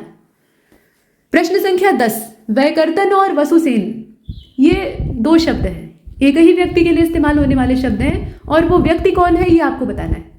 व्यक्ति या वस्तु कुछ भी हो सकता है। वैकर्तन और वसुसेन, यहाँ कुछ 4 विकल्प हैं, कर्ण, किनारा, गरुण और चंचल। और सही जवाब इसमें से आपका कर्ण हो जाएगा। वसुसेन कर्ण के बचपन का नाम था। कर्ण को माता कुंती ने त्याग दिया था अपनी इज्जत बचाने के लिए। तो ये जब पहुंचते हैं चंपा नगरी गंगा की धारा में बहते बहते, तो वहाँ जो सारथी दंपत्ति रहते हैं वो इन्हें स्वीकार करते हैं और वहाँ इनका पालन पोषण होता है। तो इनकी जो माँ थी, मतलब गोद ली हुई माता थी राधा, तो उन्होंने ही नाम रखा हुआ था वसुसेन। ठीक है, तो वसुसेन और वसु के नाम से पुकारती थी। वैकर्तन इनका नाम तब पड़ता है जब ये अपने कवच कुंडल दान में दे देते हैं और कान काट के अपने कुंडलों को निकालते हैं, तो कान की जो लौ होती है वो कट जाती है, तो इनका नाम पड़ता है वैकर्तन। तो यहाँ जो कर्ण का दिया हुआ है इसे आप चुनेंगे। बाकी किनारे के लिए कूल और तट जैसे जो शब्द हैं वो इस्तेमाल होते हैं। गरुड़ के लिए बहुत सारे पर्यायवाची हैं, जैसे वैनते कहा जाता है, विनतासुत कहा जाता है। इसके अलावा भुजंकारी कहा जाता है, हरिवाहन कहा जाता है। चंचल के लिए लोलाक्षिक जैसे शब्द या लोलाक्ष जैसे शब्द इस्तेमाल होते हैं। फिलहाल आगे चलते हैं। चपल और बहुत सारे शब्द हैं, मतलब कोई एक पर्यायवाची तो है नहीं, एक शब्द के अनेक पर्यायवाची होते हैं, लेकिन हमारा जो सही उत्तर है वो ए वाला है। प्रश्न संख्या 11 को देखते हैं। निम्नलिखित शब्दों में से तत्सम नहीं है, जो नहीं है वो आपको ढूंढना है। तद्भव तत्सम हम लोग देख रहे हैं। करकट, श्रृंगाटक, ज्ञातृगृह, ठीक है, ज्ञातृगृह और छाछ। जो तत्सम नहीं है वो आपको ढूंढना है और साफ साफ दिया है नीचे वाला छाछ। छाछ जो शब्द है ये निश्चित तौर पर तद्भव है, बाकी सारे जो हैं आप देख रहे हैं वो तत्सम। अब इसको शुद्ध कर लीजिए। तो छाछ को कहा जाता है इच्छिका। ठीक है, इच्छिका यानी जिसे पीकर आपकी इच्छा तृप्त हो जाए और फिर भूख खुले। छाछ या मट्ठा जो होता है वो इसीलिए होता है, आपके पाचन को दुरुस्त करने के लिए। बाकी जितने हैं वो पहले से तत्सम है। करकट कहा जाता है केकड़े को, ठीक है, और श्रृंगाटक कहा जाता है सिंघाड़े को। ज्ञातृगृह किसको कहा जाता है? नैहर को यानी मायके को। इसके बाद 12वें प्रश्न को देखिए। ये लिखा हुआ है प्रागूण, प्राद्यूण लिखा है लेकिन उसको प्रागूण बना लीजिए। प्रागूण, प्रागूण, इस तरीके से। अब आप बताइए, ये तो तत्सम शब्द है, इसका तद्भव क्या होगा? पहुना, पीपल, पुराना और पोखर। सही जवाब क्या हो जाएगा?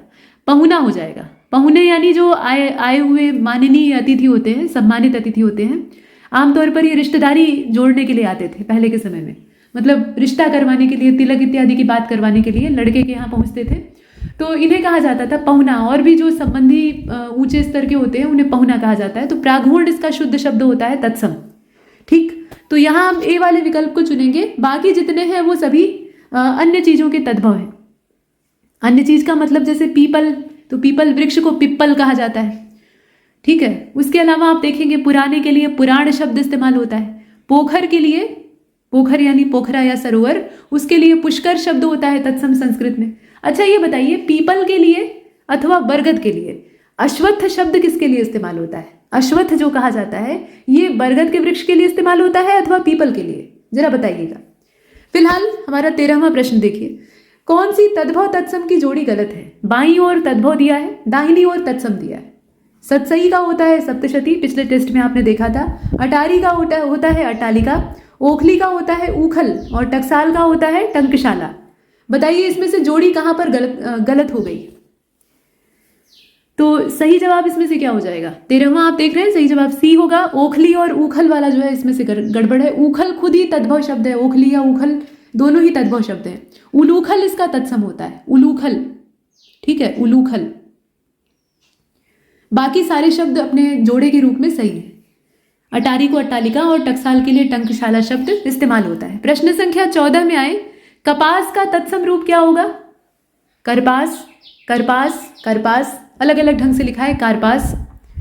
तो करपास या फिर करपोस होता है, लेकिन यहाँ पर करपोस दिया नहीं है तो आप आराम से करपास को चुन लीजिए।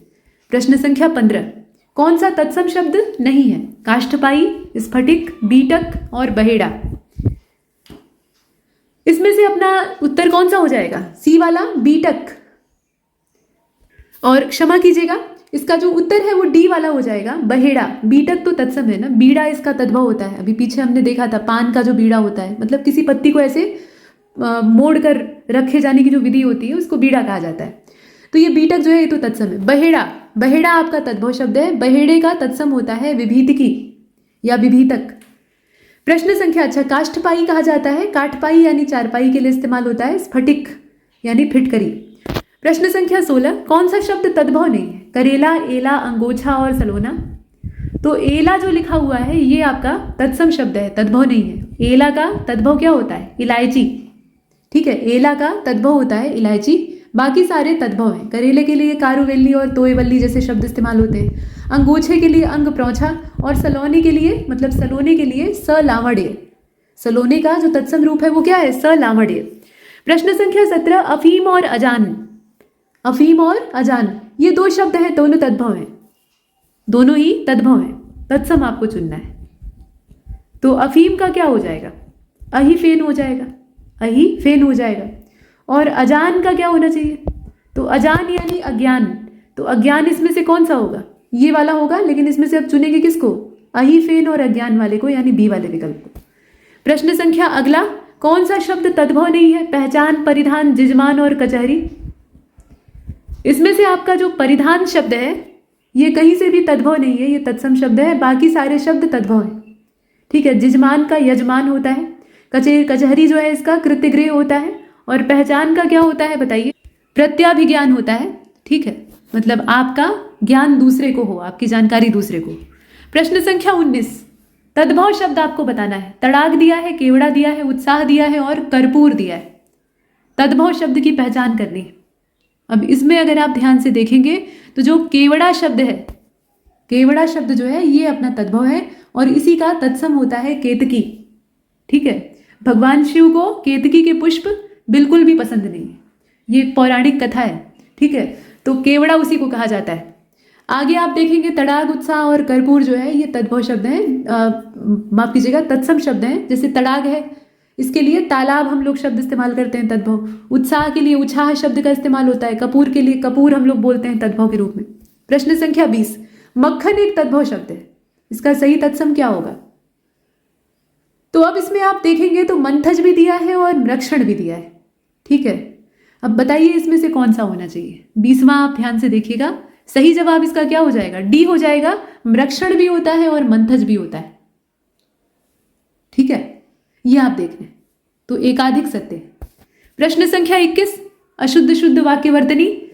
यहाँ पर वाक्य दिए हैं और उसमें से 4 अलग अलग वाक्य हैं, उसमें से गलत का चुनाव आपको करना है। वृक्षों पर कबूतर बैठे थे, हालांकि कबूतर वृक्षों पर कम और बिल्डिंगों पर ज़्यादा बैठते हैं, मतलब इमारतों पर। प्रासादों के कनकाब शिखर होते कबूतरों के ही घर, ठीक है। अब किसी लड़के को आवाज़ दो, और आगे मजे की बात यह है कि पूर्ण विराम की जगह फुल स्टॉप लगा हुआ है, तो सबसे बड़ा दोष तो यही है। इसको पहले सही कर लीजिए, अभी सही है। अब बताइए गलती कहाँ पर है। किसी लड़के को आवाज़ दो, वह हिमालय पर्वत पर चढ़ा, मुझे 30 रुपया चाहिए। बताइए गलती कहाँ पर है। तो 21 की बात करें, यहाँ सी वाला विकल्प हुआ, हिमालय पर्वत पर चढ़ा। भाई हिमालय पर्वत का नाम है तो अलग से पर्वत बताने की क्या जरूरत है, हिमालय कोई और चीज तो हो नहीं सकती, ठीक है। तो यहां पर हिमालय पर चढ़ा ये सीधे सीधे लिखना चाहिए था। आगे चलते हैं, बाकी सारे जितने भी वाक्य हैं वो सही है। उसने अपनी बात सप्रमाण सहित कही, गलती तो है वाक्य में, लेकिन किस तरह की गलती। पहले तो वाक्य को शुद्ध कर लीजिए, उसने अपनी बात सप्रमाण कही, या फिर आप ऐसे भी लिख सकते हैं कि उसने अपनी बात प्रमाण सहित कही, ठीक है, दोनों तरीका सही है। लेकिन सप्रमाण भी आपने कहा और सहित भी कहा, तो बात तो एक ही है, 2 बार आप लिख रहे हैं। तो इसमें किस तरह का दोष है। जब एक ही समान अर्थ वाले शब्द को या वाक्य के हिस्सों को हम बार बार दोहराते हैं तो ये किस तरह का दोष होता है। ये होता है पुनरुक्ति संबंधी दोष, यानी दोहराव बार बार होता है, ठीक। 23 को देखते हैं। प्रश्न संख्या 23 आपसे कह रहा है कि प्रेम करना तलवार की नोक पर चलने के बराबर है। नोक पर जगह ही कहाँ होती है कि आप वहां चलेंगे।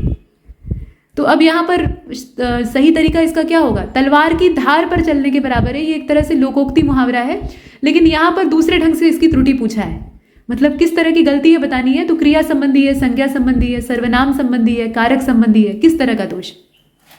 अब इसमें अगर आप ध्यान से देखेंगे तो इसका जो सही जवाब है वो हो जाएगा इसका बी वाला। बी मतलब संज्ञा संबंधी दोष है, यहाँ संज्ञा का गलत इस्तेमाल किया गया है, ठीक है। तलवार की नोक, तलवार की धार, हमने सही चीज का इस्तेमाल नहीं किया तो वाक्य गड़बड़ हो गया। प्रश्न संख्या 24, छात्रों ने अध्यापक को अभिनंदन पत्र प्रदान किया। ये वाक्य जो है इसको शुद्ध करना है आपको। छात्रों ने अध्यापक को अभिनंदन पत्र प्रदान किया। अब इसमें आप ध्यान से अगर देखिए तो छात्र छोटे हैं, हर लिहाज से छोटे हैं, चाहे उम्र के मामले में हो, चाहे अनुभव और विद्वता के मामले में हो। अध्यापक उनसे बड़े हैं तो ये प्रदान नहीं कर सकते, प्रदान तो बड़ा छोटे को करता है ना।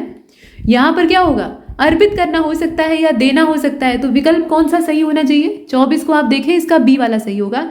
छात्रों ने अध्यापक को अभिनंदन पत्र अर्पित किए, ठीक है। भेंट किए या अर्पित किए भी हो सकता है, भेंट किए भी लिख सकते हैं, लेकिन भेंट किए यहाँ विकल्प में दिया नहीं था। लेकिन प्रदान किया ये बड़ा छोटे के लिए कर सकता है, छोटा बड़े के लिए नहीं कर सकता है। प्रश्न संख्या 25, मृत्युंजय लिखा हुआ है लेकिन गलत तरीके से, इसका शुद्ध रूप आपको बताना है। मृत्यु पर विजय प्राप्त करने वाला लिखा कैसे जाएगा, तो अब इसमें देखिए ये वाला जो मृत्युंजय है ये सही है। अब आप कहेंगे कि मृत्युंजय में तो कुछ इस तरह से लिखा जाता है, मतलब ऐसे लिखा जाता है, तो भाई अनुस्वार लगाइए, चाहे ईया लिखिए। ये ईया किस दिन काम आएगा, ये वर्णमाला से गायब नहीं हुआ है। कुछ लोग कहते हैं कि अब ये चलन में नहीं है तो हम ऐसे क्यों लिखें, हम पंचमाक्षर का प्रयोग नहीं करेंगे। पंचमाक्षर का प्रयोग क्यों नहीं करेंगे जब वो आपकी वर्णमाला में अभी भी मौजूद है। 5वां अक्षर गायब तो नहीं हो गया। क, जैसे आप क वर्ग को देखते हैं उसमें अंग्या होता है, वैसे ही च वर्ग में ईया होता है। तो ये सारे जो अक्षर हैं ये कहीं लुप्त नहीं हुए हैं और न वर्णमाला में ऐसा कोई संशोधन हुआ है इनके संदर्भ में, है ना। तो आप बिल्कुल लिख सकते हैं, ये बिल्कुल ऐसे ही लिखा जाएगा, और नहीं तो आप ऐसे लिखिए, लेकिन ये वाला जानते रहिए, ये सही दिया है। प्रश्न संख्या 26, अशुद्ध वर्तनी युक्त शब्द का चयन करिए। पैतृक, निश्चल, हिरण्यकशिपु, कश्यपु और स्वयंवर, ऐसे करके दिया हुआ है। 26 को आप देख रहे हैं, सही जवाब इसका क्या होना चाहिए, तो सही जवाब इसका सी हो जाएगा। अशुद्ध वर्तनी हमें ढूंढनी थी, हिरण्यकश्यपु नहीं होता है, हिरण्यकशिपु होता है, हिरण्यकशिपु होता है, क शी पु, ऐसे, कश्यपु नहीं। आगे चले, प्रश्न संख्या 27, वहां सभी वर्ण के लोग उपस्थित थे। वहां सभी वर्ण के लोग उपस्थित थे, वाक्य है। कैसा दोष है इसमें, पुनरुक्ति का दोष है, वचन का दोष है, विशेषण का दोष है, क्रिया का दोष, किस तरह का दोष। 27 को ध्यान से देखिए और इसका जो सही जवाब है वो बी हो जाएगा, ठीक। वचन संबंधी दोष यहाँ पर है, वहां सभी वर्ण के लोग उपस्थित थे, वहां सभी वर्गों के या वर्णों के लोग उपस्थित थे। वर्ण कहिए, वर्ग कहिए, मतलब जो दिया रहे। तो यहाँ वर्ग की जगह पर वर्गों होना चाहिए। अगर वर्ण दिया होता तो वर्णों की मतलब वर्णों शब्द का इस्तेमाल होता, यानी बहुवचन हमें बनाना चाहिए था, तो बहुवचन हमने बनाया नहीं। और लोगों की संख्या 1 से ज्यादा, मतलब व्यक्ति जो है वो 1 से ज्यादा, तो यहाँ पर जो बहुवचन न बनाने की वजह से दोष उत्पन्न हुआ है, बी को चुनेंगे, वचन संबंधी दोष। प्रश्न संख्या 28, हस्ती यूथ। हस्ती यूथ एक अशुद्ध शब्द है, कैसा दोष? तो हस्ती यूथ जो है इसमें समास संबंधी दोष है। अब अगर यहां पर विकल्प में संधि का दोष दिया होता, संधि संबंधी अशुद्धि, तो हम सर्वप्रथम उसी को चुनते, क्योंकि असल में हस्ती और यूथ शब्द को जब जोड़ा गया तो ये सही रूप में जुड़ नहीं पाया, तो संधि संबंधी दोष है। लेकिन चूंकि संधि शब्द का इस्तेमाल ही यहाँ नहीं किया है तो उससे करीबी हमें समास मिल रहा है, क्योंकि समास में भी संधि के नियम काम करते हैं। समास के पूर्व पद और उत्तर पद को जब हम जोड़ते हैं तो वहां संधि के नियम बेशक काम करते हैं, अगर आवश्यकता पड़ती है तो काम करते ही करते हैं। तो इसीलिए हम यहाँ चुन लेंगे समास संबंधी दोष। शुद्ध शब्द क्या होगा? हस्ती यूथ। हस्ती यूथ, ठीक है, ये ऐसे मतलब त पर छोटी की मात्रा रहेगी। हस्ती यूथ का मतलब क्या होता है? हाथियों का जत्था या हाथियों का झुंड। यूथ मतलब होता है झुंड या समूह, ठीक है। इसके बाद आप देखें यहाँ 29 को, सीढ़ियां, पिजड़ा, टिप्पणी, कल्याण, ये सारे शब्द गलत हैं, लेकिन गलती कैसी है ये आपको बताना है। गलतियों के लिए विकल्प आपके सामने है और इसमें सही जवाब अपना ये हो जाएगा। ये व्यंजन संबंधी दोष है, व्यंजनों का सही तरीके से हमने प्रयोग नहीं किया है, जहां जो आवश्यक था हमने नहीं किया। 30वां और अंतिम प्रश्न वाक्य वर्तनी शुद्धि का। इसमें अशुद्ध शुद्ध युग्मों में से गलत का चुनाव करना है, तो अत्योक्ति दिया है, अत्युक्ति उसका लिखा है फिर शुद्ध करके। अछोहिड़ी का फिर अक्षौहिड़ी किया है, ये शुद्ध है। अनधिकृत का अनाधिकृत कर दिया है और अर्धशासकीय का अर्धशासकीय इस तरह से लिखा है। तो आप बताइए इसमें गलती कहां पर है? प्रश्न संख्या 30। अब ये जो 30वां प्रश्न आप देख रहे हैं इसमें सही जवाब इसका सी वाला हो जाएगा। ये देखिए, अनाधिकृत नहीं होता है, अनधिकृत होता है। तो यहाँ क्या किया? सही को गलत कर दिया। ये इधर होना चाहिए था और ये इधर होना चाहिए था, तब जाकर ये सही होता। सी वाले विकल्प को हम बाहर कर देते हैं, बाकी सारे सही। और प्रश्न संख्या 31 में आ जाइए। विशेष विशेषण युग्मों में से गलत का चुनाव आपको करना है। प्रवेश का प्रविष्ट दिया है, नियोजन का नियोजित दिया है, मतलब बाईं तरफ आपका विशेष्य है, दाहिनी तरफ विशेषण है। दाखिले का दाखिल दिया है, ध्वंस का विध्वंस दिया है। आप बताइए कि इसमें से कौन सा गलत है। और 31 को जो आप देख रहे हैं सही जवाब इसका डी हो जाएगा। ध्वंस का विध्वंस ये वाला गलत है। ये कहां से विशेषण विशेष्य बना है? ध्वंस का ध्वस्त हो जाएगा, ठीक है। तुमने ध्वंस किया और वह नगर ध्वस्त हो गया, ठीक। तो ये इस तरह से होता है। ध्वस्त इसका विशेषण होगा, न कि विध्वंस। ध्वंस और विध्वंस तो ये दोनों ही विशेष्य हो जाएंगे, बाकी जितने हैं वो सही। प्रश्न संख्या 32, विशेष्य पहचानना है। स्वाद, स्वर्णिम, संश्लिष्ट और स्नायविक। स्वाद, स्वर्णिम, संश्लिष्ट और स्नायविक, बताइए विशेष्य इसमें से कौन सा है? तो अब इसमें ध्यान से अगर आप देख रहे हैं तो इसका सही जवाब ए हो जाएगा। स्वाद जो शब्द है ये अपने आप में विशेष्य है और इससे बनने वाला विशेषण है स्वादिष्ट। बाकी जितने हैं वो पहले से ही विशेषण। प्रश्न संख्या 33, रमेश का लड़का गुणवान है। अब इसमें विशेषण इस्तेमाल हुआ है गुणवान, ठीक है। अब आप बताइए कि ये कौन से विशेषण की कैटेगरी में आएगा। अब यहाँ गुणवाचक और सार्वनामिक विशेषण इत्यादि नहीं पूछ रहा है, यहाँ पर दूसरे तरीके से बताना है कि भाई ये विशेष्य विशेषण है कि विधेय विशेषण, यानी कर्ता से पहले इस्तेमाल हुआ है जिसकी ये तारीफ कर रहा है, या उसके बाद और क्रिया से पहले इस्तेमाल हुआ है। तो अगर आप ध्यान से देखेंगे तो ये क्रिया और कर्ता के बीच में इस्तेमाल हुआ है। विधेय विशेषण की ये विशेषता होती है कि वो क्रिया और कर्ता यानी विशेष्य और क्रिया के बीच में यूज होता है। तो गुणवान शब्द यहाँ बीच में इस्तेमाल हुआ तो विधेय विशेषण है। अगर यही शब्द लड़के से पहले इस्तेमाल हुआ होता कि गुणवान लड़का है, ठीक है, रमेश का लड़का गुणवान लड़का है, ऐसे लिखा जाता, तो गुणवान शब्द क्या होता, तब वो विशेष विशेषण हो जाता, लेकिन ऐसा नहीं है। तो यहाँ पर अपना ए वाला विकल्प सही है। 34 को देखिए, इसमें से विशेषण आपको तलाशना है। उपदेश, कर्म, कथा और कर्जखोर, आप बताइए इसमें से कौन सा होगा। तो इसमें से आपका डी वाला हो जाएगा। ये कर्जखोर जो शब्द है ये विशेषण है और ये कर्ज से बना हुआ है, कर्जदार, कर्जखोर, है ना। बाकी जितने हैं वो विशेष्य हैं, जैसे उपदेश है उससे उपदिष्ट और उपदेशात्मक जैसे शब्द बन सकते हैं विशेषण। कर्म से कर्मी, कर्मठ, कार्मिक, बहुत सारे शब्द बन सकते हैं।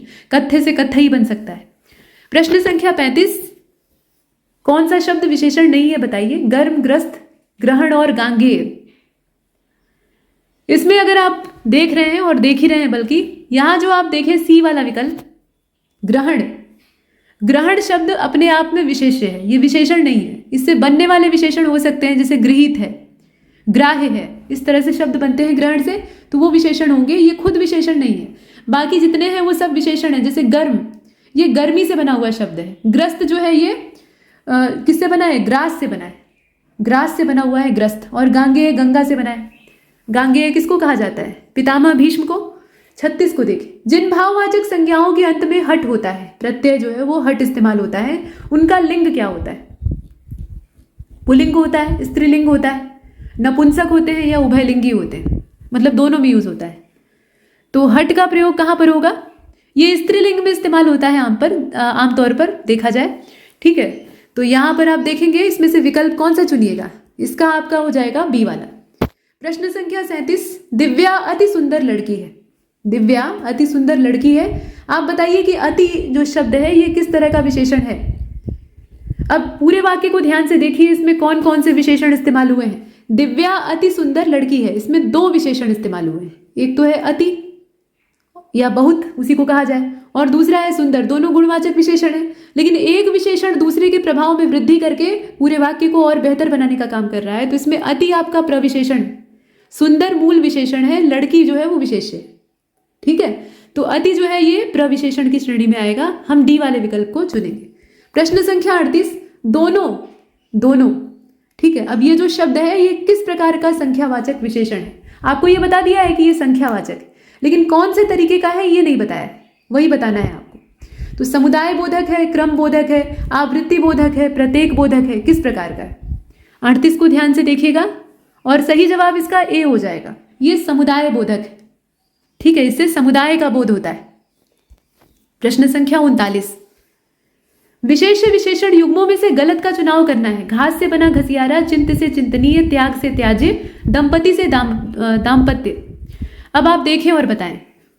तो अब इसमें अगर ध्यानपूर्वक देखा जाए तो सही जवाब इसका बी हो जाएगा। चिंत्य और चिंतनीय वाला जो विकल्प है उसको हमें निकाल लेना चाहिए। चिंत्य और चिंतनीय का ऐसा कि चिंता से बनने वाले विशेषण है चिंतनीय, चिंत्य और चिंतित, मतलब दोनों ही विशेषण है। इसमें विशेष विशेषण की बात ही नहीं है, ये भी विशेषण है, ये भी विशेषण है, दोनों ही चिंता से बने हुए। चिंता आपका विशेष्य है। प्रश्न संख्या 40, निम्नलिखित में से विशेषण शब्द है कौन सा? तंद्रा, तालु, तांत्रिक और तर्क। सही जवाब इसका सी हो जाएगा, तांत्रिक। तांत्रिक आपका विशेषण शब्द है जो कि तंत्र से बना हुआ है। तंत्र विशेष्य है, बाकी जितने हैं वो इसमें से विशेष्य ही है। तंद्रा ये विशेष्य शब्द है, तालु भी विशेष्य है और तर्क भी। ठीक है, प्रश्न संख्या 41 की बात करें। आइए अब यहां से हम फिर से मोड चेंज कर रहे हैं, विलोम की ओर आते हैं। कौटिल्य का उचित विलोम आपको बताना है। तो कौटिल्य का क्या हो जाएगा? कौटिल्य मतलब जो कुटिलता से भरा हुआ है। अब इसमें से हम किसको चुनेंगे? तो इसका परफेक्ट आंसर 41 को आप ध्यान से देखिएगा, इसका परफेक्ट आंसर हो जाएगा सी वाला। कौटिल्य का विलोम होता है आर्जव। आर्जव मतलब सीधा साधा। ठीक, बाकी कपट और कुटिलता जो है ये कौटिल्य के पर्याय हो जाएंगे। कौन सा विलोम युग्म अशुद्ध है? जंगम का स्थावर, लाघव का गौरव, तिरोभाव, अवसान, साहचर्य, अलगाव। सही जवाब इसका क्या? तिरोभाव और अवसान जो दिया है वो आपस में विलोम नहीं है। ठीक है, ये अवसान और तिरोभाव आपस में समानार्थी है। आविर्भाव इसका विलोम हो सकता है। ठीक है, तो आविर्भाव यहाँ दिया नहीं, हम सी को चुन लेते हैं। प्रश्न संख्या 43, अशुद्ध विलोम युग्म का आपको चयन करना है। विहित का दिया है निषिद्ध, नैसर्गिक का कृत्रिम, वैभव का दारिद्र्य और ह्रस्व का वृद्धि। देखिए और बताइए। 43 सही जवाब इसका डी हो जाएगा। ह्रस्व का वृद्धि जो दिया है वो इसमें गलत दिया है। ह्रस्व मतलब होता है छोटा या लघु, और दीर्घ मतलब बड़ा। ह्रास का वृद्धि होता है। ह्रस्व और ह्रास में अंतर है, हालांकि दोनों एक ही धातु से बने हुए हैं लेकिन शब्द की रचना अलग है। ह्रास का वृद्धि होता है, ह्रस्व का क्या हो जाएगा? दीर्घ हो जाएगा। प्रश्न संख्या 43 को तो हमने देख लिया। 44, कौन सा विलोम युग्म अशुद्ध है? जागृत का सुषुप्त दिया है, समास का विग्रह है, कनिष्ठ का ज्येष्ठ है और विस्तृत का सीमित है। आप बताइए इसमें से कौन सा होगा? तो 44 का हो जाएगा इसमें से बी वाला, समास का विग्रह। ये वाला अशुद्ध है। समास का क्या होता है?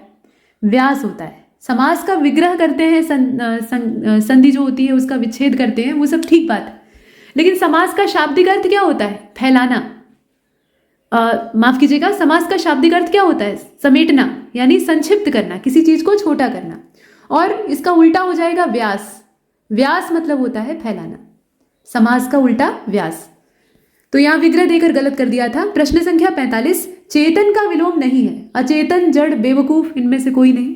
तो 45 को आप देख रहे हैं और इसका सही जवाब हो जाएगा इसमें से सी वाला, बेवकूफ। ये चेतन का विलोम नहीं है। ठीक है, बाकी अचेतन और जड़ होगा। 46 को देखिएगा, कौन सा विलोम युग्म अशुद्ध है? विपत्त का संपत्त दिया है, अधुनातन का प्राचीनतम, तमस का अंधकार, बहुधा का यदा कदा। आप बताइए कि इसमें से कौन सा गलत है? 46 सही जवाब इसका सी हो जाएगा। तमस का अंधकार ये दोनों समानार्थी हैं भाई एक दूसरे से, ये विलोम कहाँ से हो जाएंगे? तमस का क्या होगा? तमस का आलोक हो जाएगा, ज्योतिर्मय भी हो सकता है। प्रश्न संख्या 47, उन्मीलन का निमीलन, श्रांत का क्लांत, अवशिष्ट का अशेष और इहलोक का परलोक। गलती कहाँ पर है? तो ध्यान से अगर आप देख रहे हैं तो उन्मीलन और निमीलन, खोलना बंद करना, ये तो आपस में विलोम ही है।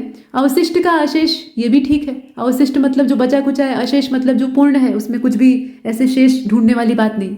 इहलोक और परलोक भी ठीक है। लेकिन श्रांत और क्लांत ये आपस में समानार्थी है। श्रांत और क्लांत दोनों का मतलब होता है थका हुआ, ठीक? तो ये आपस में विलोम न होकर समानार्थी हो गए हैं। आगे चलते हैं। श्रांत का विश्रांत हो सकता है, सही। इसके बाद मूर्धनी लिखा हुआ है। मूर्धनी का आपको बताना है कि विलोम क्या होगा। मूर्धनी मतलब क्या? मुर्दे जैसी भाव भंगिमा आपके चेहरे पर है, यानी मौत का सन्नाटा छाया हुआ है। तो इसका विलोम क्या हो जाएगा? इसका हो जाएगा जीवंतता। एक कहावत है, मूर्धनी छाई हुई है चेहरे पर, यानी चेहरे का जो रंग है वो उड़ गया है। तो इसका जीवंतता हो जाएगा, ठीक। आगे चलते हैं। प्रश्न संख्या 49, कौन सा विलोम युग्म अशुद्ध है? आवर्तक का विवर्तक, अभ्यंतर का बाह्य, उद्धत का अनुद्यत और आचार का अनाचार। देखिए और झट से बताइए। सही जवाब इसका हो जाएगा आपका सी। उद्धत का अनुद्यत जो दिया है वो गड़बड़ है। उद्धत का अनुद्धत होता है, अनुद्यत नहीं होता है। ये द्य जो है ये अलग चीज है। ध मतलब द और ध का कॉम्बिनेशन दूसरी चीज है। द्य कैसे बनता है? द और य से बनता है, आधा द और पूरा य इससे बनता है। अनुद्यत मतलब होता है जो तैयार नहीं है, ठीक है। उद्यत नहीं है यानी तैयार नहीं है किसी चीज के लिए। तो यहां पर अनुद्यत का उद्यत हो जाएगा, उद्धत का अनुद्धत हो जाएगा।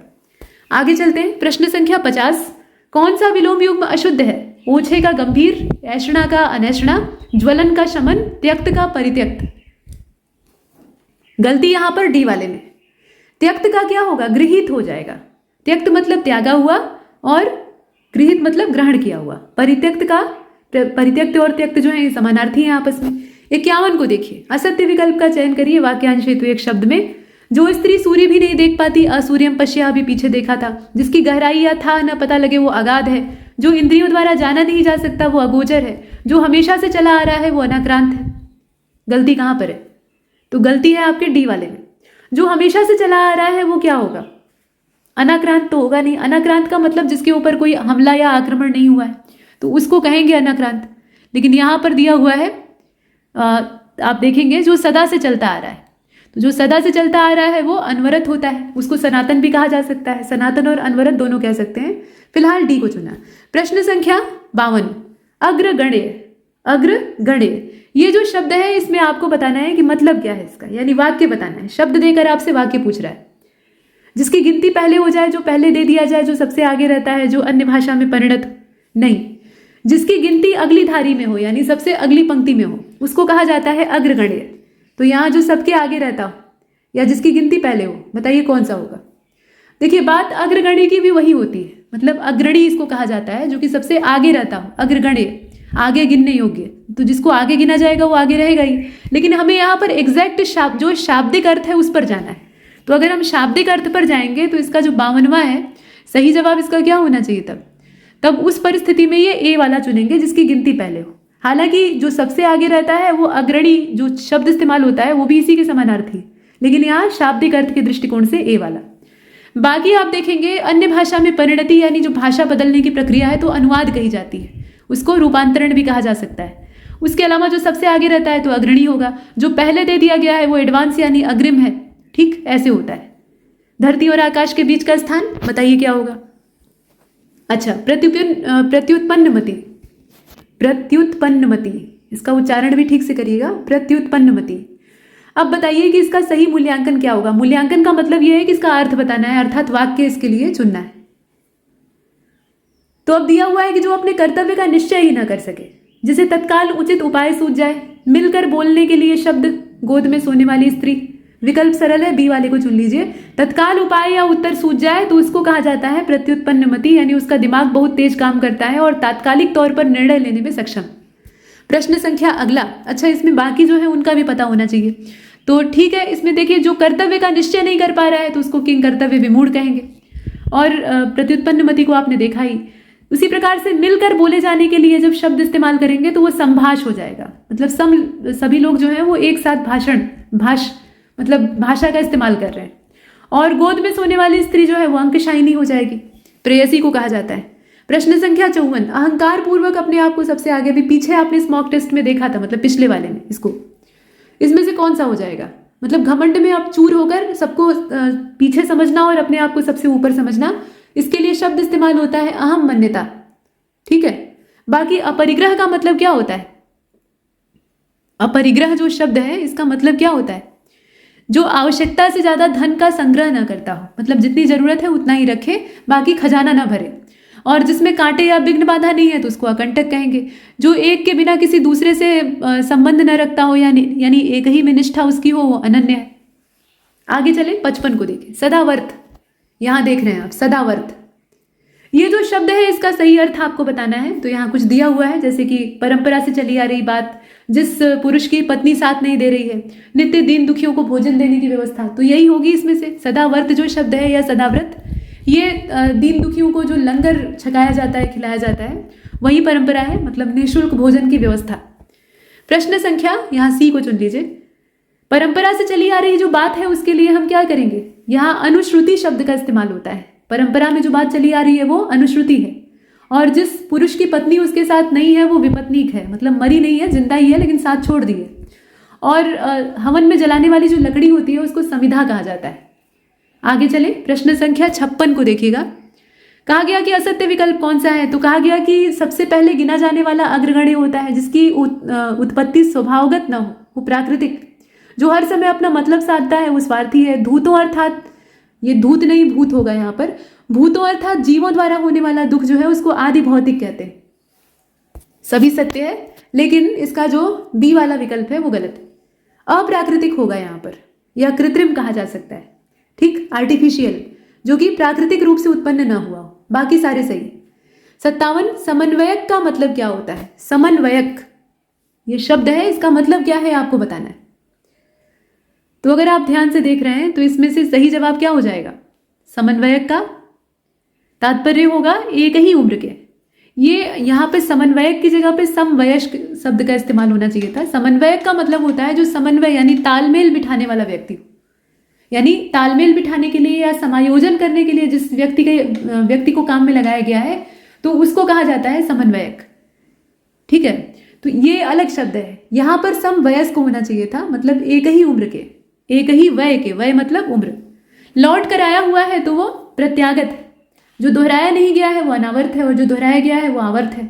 इम्तिहान लेने वाला परीक्षक होता है। प्रश्न संख्या 58 में चले। सव्य सांची, सव्य मतलब दोनों, सांची मतलब सधा हुआ, दोनों हाथों से जो सधा हुआ है उसको सव्य सांची कहेंगे। अब यहाँ पर विकल्प क्या है? बाएं हाथ से तीर चलाने वाला। बायां हाथ हम लोग आमतौर पर बारीक चीजों के लिए या जो बहुत कुशलता से की जाने वाली चीज है उसके लिए नहीं इस्तेमाल करते हैं ज्यादातर लोग। कुछ लोग जो है वो सिर्फ बाएं से ही काम करते हैं, तो उनकी संख्या गिनी चुनी होती है। नहीं तो जितने भी बड़े और बारीक कुशलता वाले काम होते हैं उनके लिए दाहिना हाथ इस्तेमाल होता है। तो बाएं हाथ से भी जो कुशल है उसको सव्यसाची कहते हैं। असल में बात यह है ना, अर्जुन के लिए शब्द इस्तेमाल होता था, मतलब ऐसा देखिए, अर्जुन अपने बाएं हाथ से भी उतना ही बढ़िया निशाना साध लेते थे जितना कि दाहिने हाथ से। बाएं हाथ से चलाने का मतलब ये थोड़ा है कि वो दाहिने का यूज ही नहीं करते थे, दाहिने से भी साधते थे, बाएं से भी साधते थे। तो सव्य का मतलब होता है दोनों हाथों से सधा हुआ, मतलब जिसका दाहिना और बायां दोनों ही जो अंग है या हाथ है वो सही तरीके से बराबर कुशलता के साथ काम कर रहा हो, उसको कहा जाता है सव्यसाची। लेकिन विकल्प में अगर बायां दिया है तो बाएं को ही चुनेंगे, दोनों दिया होता तो दोनों को चुनते। ठीक है, जिसकी दो माताएं हैं उसको क्या कहेंगे? द्वैमातुर कहा जाएगा। ठीक, बाएं हाथ से तीर चलाने वाला सव्यसाची आपने देख ही लिया। जिसे दूर करना कठिन है वो दुर्निवार है, निवारण नहीं किया जा सकता। और जो नभ में चलता है वो खेचर है। प्रश्न संख्या 59, असत्य का चयन करना है जो धरती फोड़ कर पैदा होता हो। अब धरती फोड़ कर कौन पैदा होता है? तो बीज पैदा होता है। बीज जो है वो वृक्ष में तब्दील होता है, यानी पौधों वृक्षों के लिए इस्तेमाल होने वाला शब्द है। जमीन में दबे रहते हैं, जब नमी और वातावरण ठीक होता है तो फिर वहां से निकलने शुरू हो जाते हैं। अभी बरसात आने वाली है। ठीक है, तो उद्भिज उन्हें कहा जाता है। जिसका जन्म गर्मी में हुआ हो उसके लिए ऊष्मज शब्द का इस्तेमाल होता है। जो फूल सूंघा गया हो उसे अनाघ्रांत कहेंगे, और जो फूल पूरा खिला हुआ है उसको निमीलित कहेंगे। आप बताइए कि इसमें से गलती कहाँ पर? तो 59 का सी हो जाएगा। जो फूल सूंघ लिया गया है उसको अनाघ्रांत नहीं कहेंगे बल्कि घ्रात कहेंगे। ठीक है, घ्राण मतलब होता है सूंघने की शक्ति। तो अना लग गया मतलब नहीं सूंघा गया है, लेकिन यहाँ पर सूंघा गया है तो फिर घ्रात होगा। बाकी सारे सही हैं। 60वां देखिए, किसी पदार्थ के नष्ट होने से उत्पन्न अभाव। कोई चीज थी, खत्म हो गई, अब उससे जो अभाव उत्पन्न हुआ है उसको क्या कहा जाएगा? प्राग भाव कहेंगे, प्रध्वंसा भाव कहेंगे, अत्यंता भाव कहेंगे, अन्योन्या भाव कहेंगे। कौन सा भाव कहेंगे? अब जो 60वां प्रश्न है इसका सही जवाब बी हो जाएगा। ये है प्रध्वंसा भाव। ठीक है, किसी पदार्थ के नष्ट होने से उत्पन्न अभाव को प्रध्वंसा भाव कहेंगे। प्रध्वंस मतलब होता है वही विध्वंसा भाव, मतलब नष्ट हो गई है, उसकी वजह से अभाव उत्पन्न हुआ है। किसी पदार्थ की उत्पत्ति से पहले ही उसका अभाव है तो उसे प्राग भाव कहेंगे। और किसी वस्तु का सर्वथा नहीं होने का जो कारण नहीं होने की जो अवस्था है उसको अत्यंता भाव कहेंगे। दो वस्तुओं का आपस में अभाव है तो अन्योन्या भाव कहेंगे। तो यही चीज है। यहाँ तक हमने 60 प्रश्नों को हल किया है और कई सारे इसमें नए शब्द देखने के लिए मिले। तो सलाह वही है कि जितने शब्द आपको नए लग रहे हैं, कठिन लग रहे हैं, उनको आप एक कॉपी में, रफ कॉपी में नोट करते रहिए ताकि आपके शब्दकोश में वृद्धि होती रहे।